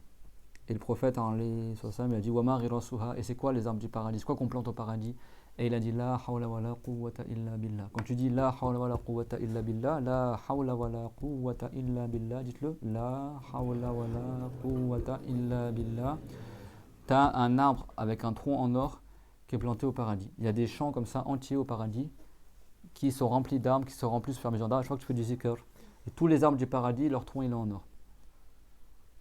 Et ils ne périssent jamais et leurs fruits sont toujours mûrs, etc. Quand tu veux prendre un fruit au paradis, c'est la branche qui descend à toi. Tu prends le fruit et hop, après tu as le même fruit qui est recréé sur la branche. Et ils sont toujours mûrs. Et tous les arbres du paradis, leur tronc il est en or. Et quand l'air du paradis, qui sent mieux que le musc, il passe dans les feuillages des arbres du paradis, ça fait un son encore plus beau que la musique. Et la terre du paradis, c'est du musc. Que Dieu nous accorde le paradis. Amin. Et donc Dieu il a dit quoi? وَمَنْ يَعْمَلْ مِنَ الصَّالِحَاتِ مِنْ ذَكَرٍ أَوْ أُنْثَى وَهُوَ مُؤْمِنٌ فَأُولَٰئِكَ الَّذِينَ يَدْخُلُونَ الْجَنَّةَ. Celui qui fait des bonnes actions, qu'il soit un homme ou une femme, tandis qu'ils étaient croyants, et ben ce sont ces gens-là qui entreront au paradis. Donc si vous voulez rentrer au paradis, il faut connaître c'est qui le créateur du paradis. C'est qui Allah, c'est qui mérite d'être adoré. Et donc il faut apprendre réellement c'est quoi le tawhid. Que Allah il raffermisse nos cœurs, qu'il fasse que tous les gens qui suivent les cours, que leur science elle augmente, qu'ils aient la bonne compréhension, qu'ils évitent la mécrance, qu'ils évitent de fouiller dans des sujets qui ne les concernent pas et qui nous maintiennent sur la bonne croyance. Ouais. J'aurais une question Amin. concernant le cours. En début de cours, vous avez parlé de la petite association pour celui qui cherche l'éloge des gens. Est-ce que vous pouvez en dire un peu plus pour la compréhension? Comme Daoufik. Alors, barakallahu fik. Celui qui adore autre que Allah Azza wa Jal, on dit qu'il est mushrik, qui est tombé dans le shirk. Shirk en arabe, c'est l'association dans le sens que tu adores autre que Allah, c'est bon? Le shirk, c'est soit adorer autre que Allah, ou soit conférer à une créature un attribut de Dieu. C'est-à-dire considérer qu'une créature de Allah, elle aurait les mêmes attributs que Allah. C'est du shirk, d'accord? C'est-à-dire de considérer qu'il y aurait quelqu'un d'autre que Allah qui a les mêmes attributs que Allah. Ça, c'est le shirk akbar, le shirk majeur, c'est-à-dire le fait d'adorer autre que Allah, ou le fait de donner à une créature un attribut de Allah, c'est bon? Et après, tu as le shirk mineur qui est au sens métaphorique, ça veut dire que ça ressemble à celui qui adore autre que Allah. C'est bon? Si quelqu'un, quand il fait la prière, ou quand il donne cours, ou quand il jeûne, ou quand il donne une aumône, etc., il fait ça pour que les gens fassent son éloge. C'est-à-dire que lui, il ne veut pas les récompenses de Allah uniquement. Il veut les récompenses de Allah et en même temps les récompenses des gens, soi-disant. Donc, il ressemble d'une certaine manière à celui qui adore autre que Allah. Parce qu'au lieu de rechercher l'agrément de Allah, il recherche l'agrément des gens. Tout comme celui qui adore autre que Allah, et tu vois, il voue son adoration autre que Allah. Donc, il y a un point de ressemblance. Donc, le prophète, alayhi salam, comme il le rapporte Al-Hakim dans le Mustadrak, il a dit Ittaqur riya fa innahu shirkul azghar. Prenez garde à l'insincérité. Ar-riya, jimu ru'ya, c'est-à-dire que quelqu'un il veut que les gens le regardent avec vénération, avec glorification, etc. Le prophète a dit évitez ça parce que c'est le petit shirk. Parce que ça veut dire que lui, au lieu de rechercher l'agrément de Allah, il recherche l'agrément des gens. Donc il ressemble à celui qui adore autre que Allah. À ce niveau-là. C'est bon. Et du coup, il n'aura aucune récompense dans ses bonnes actions. Parce qu'il ne l'a pas fait uniquement pour l'agrément de Allah. Ce qu'on appelle ikhlas. Ikhlas en arabe, ça veut dire le fait de dénuer ton intention de toute autre recherche, de autre que de rechercher l'agrément de Allah Azza wa Jal. C'est ça qu'on appelle ikhlas. Ikhlas en arabe, ça veut dire le fait de purifier. C'est-à-dire quand tu fais un acte d'adoration, tu le fais uniquement pour l'agrément de Allah Azza wa Jal. Le prophète, alayhi salam, une fois, il y a un compagnon qui est venu le voir, il a dit Ya Rasulallah, afara'ayta rajulan ghaza yaltamisul ajr wa dhikr ma lahu. Il a dit vois-tu, informe-moi d'un homme qui part au champ de bataille, il veut à la fois al-ajr wa dhikr, il veut à la fois la récompense de Allah et la mention des gens, que les gens le mentionnent en bien. Qu'est-ce qu'il aura? Et le prophète, alayhi salam, il a répondu La shay'a lahu, il n'aura rien du tout. Après, le compagnon, il est reparti vers ses compagnons, il a dit le prophète a dit ça. Et ils ont dit repars lui poser la question, peut-être que toi tu as mal fait comprendre ta question. Tellement ils étaient choqués que le prophète a dit il n'aura aucune récompense. Parce que là on parle de quelqu'un qui part au champ de bataille. Donc il repose la question, si quelqu'un il part au champ de bataille, il veut à la fois l'agrément de Allah, mais il veut aussi que les gens le citent en bien. Qu'est-ce qu'il aura comme récompense? Le prophète lui dit il n'aura rien du tout. Et 3 fois comme ça. Et à la fin, le prophète, à la 3e fois, il a dit Inna Allah la yaqbalu min al-amali illa ma kana khalisan lahu abtughiya bihi wajhuhu. Ça veut dire, certes, Allah n'accepte aucune bonne action tant qu'elle n'est pas faite uniquement par recherche de son agrément. C'est-à-dire que même si lui il recherche l'agrément de Allah, mais en même temps l'éloge des gens, il veut que les gens le respectent, parce qu'il y a l'insincérité, on l'appelle Sum'a et Riya, comme c'est dans Ibn Ashir. D'accord? Quand Al-Mayyara explique Ibn Ashir, le livre connu de Malikite, à la fin tu as le chapitre du Tasawwuf, des péchés, Mabadif et Tasawwuf, etc. Et il t'explique en fait la différence entre Ar-Riya et As-Sum'a. Sum'a, c'est l'insincérité, mais c'est quand toi tu veux que les gens, tu veux entendre l'éloge des gens. Donc ça fait référence à Samar. Et Ar-Riya, ça fait référence à Ru'ya, c'est-à-dire que tu veux que les gens ils te regardent avec admiration. Dans tous les cas, tu es insincère. Mais ça, c'est un grand péché. Tellement il est grave ce péché que Allah, dans le Coran, il a nommé shirk. فَمَنْ كَانَ يَرْجُو لِقَاءَ Allah فَلْيَعْمَلْ عَمَلًا صَالِحًا وَلَا يُشْرِكْ بِعِبَادَةِ رَبِّهِ أَحَدًا. Ici, le shirk, ça veut dire l'insincérité. Et dans un hadith Qudsi, c'est un hadith, une parole de Allah qui est rapportée dans le hadith, qui est l'expression de la parole de Allah. Dieu il a dit Man ashraka ma'i ghayri taraktuhu wa shirkahu. Si quelqu'un il associe à moi quelqu'un d'autre, je le laisse ainsi que son shirk. C'est-à-dire que si quelqu'un il fait une bonne action, mais veut dans cette bonne action-là l'éloge des gens, et ben Dieu le laisse sans aucune récompense. Et au jour dernier, il sera dit à ce type de personnes-là qui sont mortes sans repentir, demande aux gens tes récompenses. Et devant tout le monde, le prophète a dit quoi? Man sammara sammara Allahu bi. Si quelqu'un il veut entendre l'éloge des gens, et ben Dieu lui fera entendre au jour dernier. Ça veut dire qu'au jour dernier, les anges, devant toute la création, ils vont dire un tel, il était insincère dans ses actes d'adoration, etc. Et tu as des gens qui enseignent la religion ou qui récitent le Coran et qui sont insincères. Dans Muslim, c'est rapporté qu'il sera apporté un homme au jour dernier et il dira oui, je jure que je n'ai appris le Coran et enseigné la religion que pour ton agrément. Et il sera dit kavabta. Tu es un menteur, certes tu restais le Coran et t'enseignes la religion, juste pour qu'on dise de toi que tu es un savant et un récitateur. Et certes ça a été dit de toi. Et après il sera amené en enfer. Que Dieu nous en préserve. C'est ça que les cours, c'est pas pour les abonnés, pour l'éloge des gens, pour machallah, le frère ci ou la sœur ci ou machin, etc. C'est pour l'agrément de Allah. D'accord? Même si les cours, des fois il y a très peu de gens qui les regardent. Nous on a fait ce qu'on avait à faire. Le prophète Nuh, alayhi salam, qui est parmi les 5 meilleurs prophètes, il a appelé les gens pendant 950 ans. Il n'y a que 83 personnes qui l'ont suivi environ. Est-ce qu'il n'a pas fait son travail? Il a fait son travail de la meilleure des manières. Il a patienté sur des choses que, même parmi les prophètes, il a eu plus de patience que beaucoup d'autres prophètes. Il est parmi les 5 meilleurs prophètes. Ulul Razam et Ulul Sabr, ceux qui ont eu le plus de patience. Il le frappait, le tapait, il se moquait de lui. Et imagine, pendant 950 ans, il n'y a que 80 personnes qui te suivent. Il y a relatif. Certains prophètes, il n'y aura personne avec eux au jour dernier. Certains prophètes, il n'y aura que 2 personnes avec eux. Et tous, ils ont fait leur travail. Tous, ils ont fait de la meilleure des manières. Ils ont fait de ce qui était digne de transmettre le message. Et la première chose qu'ils ont fait, c'est d'enseigner le tawhid. Mais il y en a, ils n'ont pas cru, ou des fois, ils se sont fait tuer avant que des gens les suivent. Et du coup, ils n'auront personne avec eux au jour dernier. Donc c'est pas le nombre d'abonnés ou le nombre de likes qui fait la différence. C'est nous, au moins au jour dernier, moi au moins je pourrais dire, alhamdoulilah, on est à une époque où la plupart des savants, c'est des traîtres, ils dorment, je ne sais pas ce qu'ils font, ils ont la langue arabe, ils ont la science, ils sont incapables d'ouvrir un livre et de dire aux gens, dans ce livre Fabien Al-Firaq, c'est marqué ça, il y a unanimité, et point barre, c'est terminé, le débat est clos. Mais non, ils laissent les gens s'égarer au Maroc, en Algérie, en Tunisie, en Mauritanie, au Sénégal, au Mali. Il y a peut-être que maintenant la Malaisie, Turquie, Indonésie, où ils continuent encore d'enseigner la croyance de manière explicite, en Tunisie, etc. Mais tu dis, je sais pas, aujourd'hui, c'est les gens, beaucoup de gens, ils ont trahi leur communauté. Et après, tous les faux imams et tous les ignorants qui s'improvisent enseignants de religion sur Internet et qui t'enseignent de l'égarement, etc., bah, au jour dernier, on va tous se retrouver et chacun sera avec son imam. Et là, on verra qui était sur la vérité et qui était sur le faux. Et moi, je peux vous dire que même si des fois, je suis un peu trivial quand je vous donne cours, etc., mais je pèse chacun de mes mots et je réécoute chacun de mes cours et je sais très bien ce que j'ai appris, d'où ça vient. Et je sais très bien que je peux vous le faire en arabe aussi. Et je sais que la science que je vous enseigne, elle remonte jusqu'au prophète Mohammed et je me porte garant de tout ce que je dis. Parce que je sais que ce que j'enseigne, je serai jugé dessus. Par contre, tous ceux qui s'improvisent sur Internet, imams, qui racontent du n'importe quoi, sans se rendre compte qu'au jour dernier, ils devront rendre des comptes chacun ce qu'ils ont dit, après on va voir qui c'est qui va rigoler au jour dernier. Parce que moi je peux vous dire que quand tu as appris, tu vois à quel point il y a beaucoup de charlatans, des gens qui ils mériteraient même pas qu'on les écoute. Ils sont ignorants en langue arabe, ignorants en Coran. Vraiment, ils sont des trucs. Celui qui a appris, il voit. Celui qui n'a pas appris, il croit que tout le monde est pareil, tout le monde se vaut. Donc Allah vous fasse miséricorde, que Allah fasse que vous continuez à apprendre la religion et chaîne de transmission avec des gens dignes de confiance. وآخر دعوانا أن الحمد لله رب العالمين وصلى الله على محمد أشرف المرسلين وعلى جميع النبيين.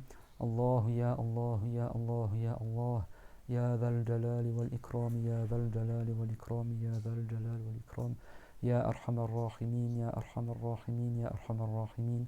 اللهم انشر علينا رحمتك يا الله يا كريم واغفر لنا وللذين سبقونا بالإيمان وآت كل منا سؤله من الخير وعافنا ومرضانا من سيء الأسقام. اللهم قنا شر ما تخوف. اللهم أحينا على السنة ومتنا عليها واحشرنا عليها واجعلنا من حراسها يا الله يا كريم. اللهم اجعلنا مخلصين لك ولو كره الكافرون ومخلصين يا الله يا كريم. اللهم اجعلنا هداة مهتدين غير ضالين ولا مضلين. اللهم اجعل هذا الجمع جمعا مرحوما وهذا الدعاء دعاء مستجابا وآت كل منا سؤله من الخير. اللهم أنبت أولادنا نباتا حسنا وقنا عذاب النار. ربنا آتنا في الدنيا حسنة وفي الآخرة حسنة وقنا عذاب النار. ربنا لا تزغ قلوبنا بعد إذ هديتنا وهب لنا من لدنك رحمة إنك أنت الوهاب. Et on dit tous ensemble Allahumma ijzi anna Muhammadan khayra وجميع النبيين. اللهم اجز عنا محمدا خيرا وسائر النبيين وارحم شيخنا وأئمة المسلمين واجزهم عنا خيرا يا الله يا كريم واجمعنا بهم في عليين آمين. والحمد لله وصلى الله على محمد وعلى آله وصحبه وسلم. لا إله إلا الله. اللهم صل على محمد وعلى آله وصحبه وسلم. رب اغفر لي وللمؤمنين والمؤمنات. بارك الله فيكم وأحسن الله إليكم. Inch'Allah, la fois prochaine, on continuera le livre.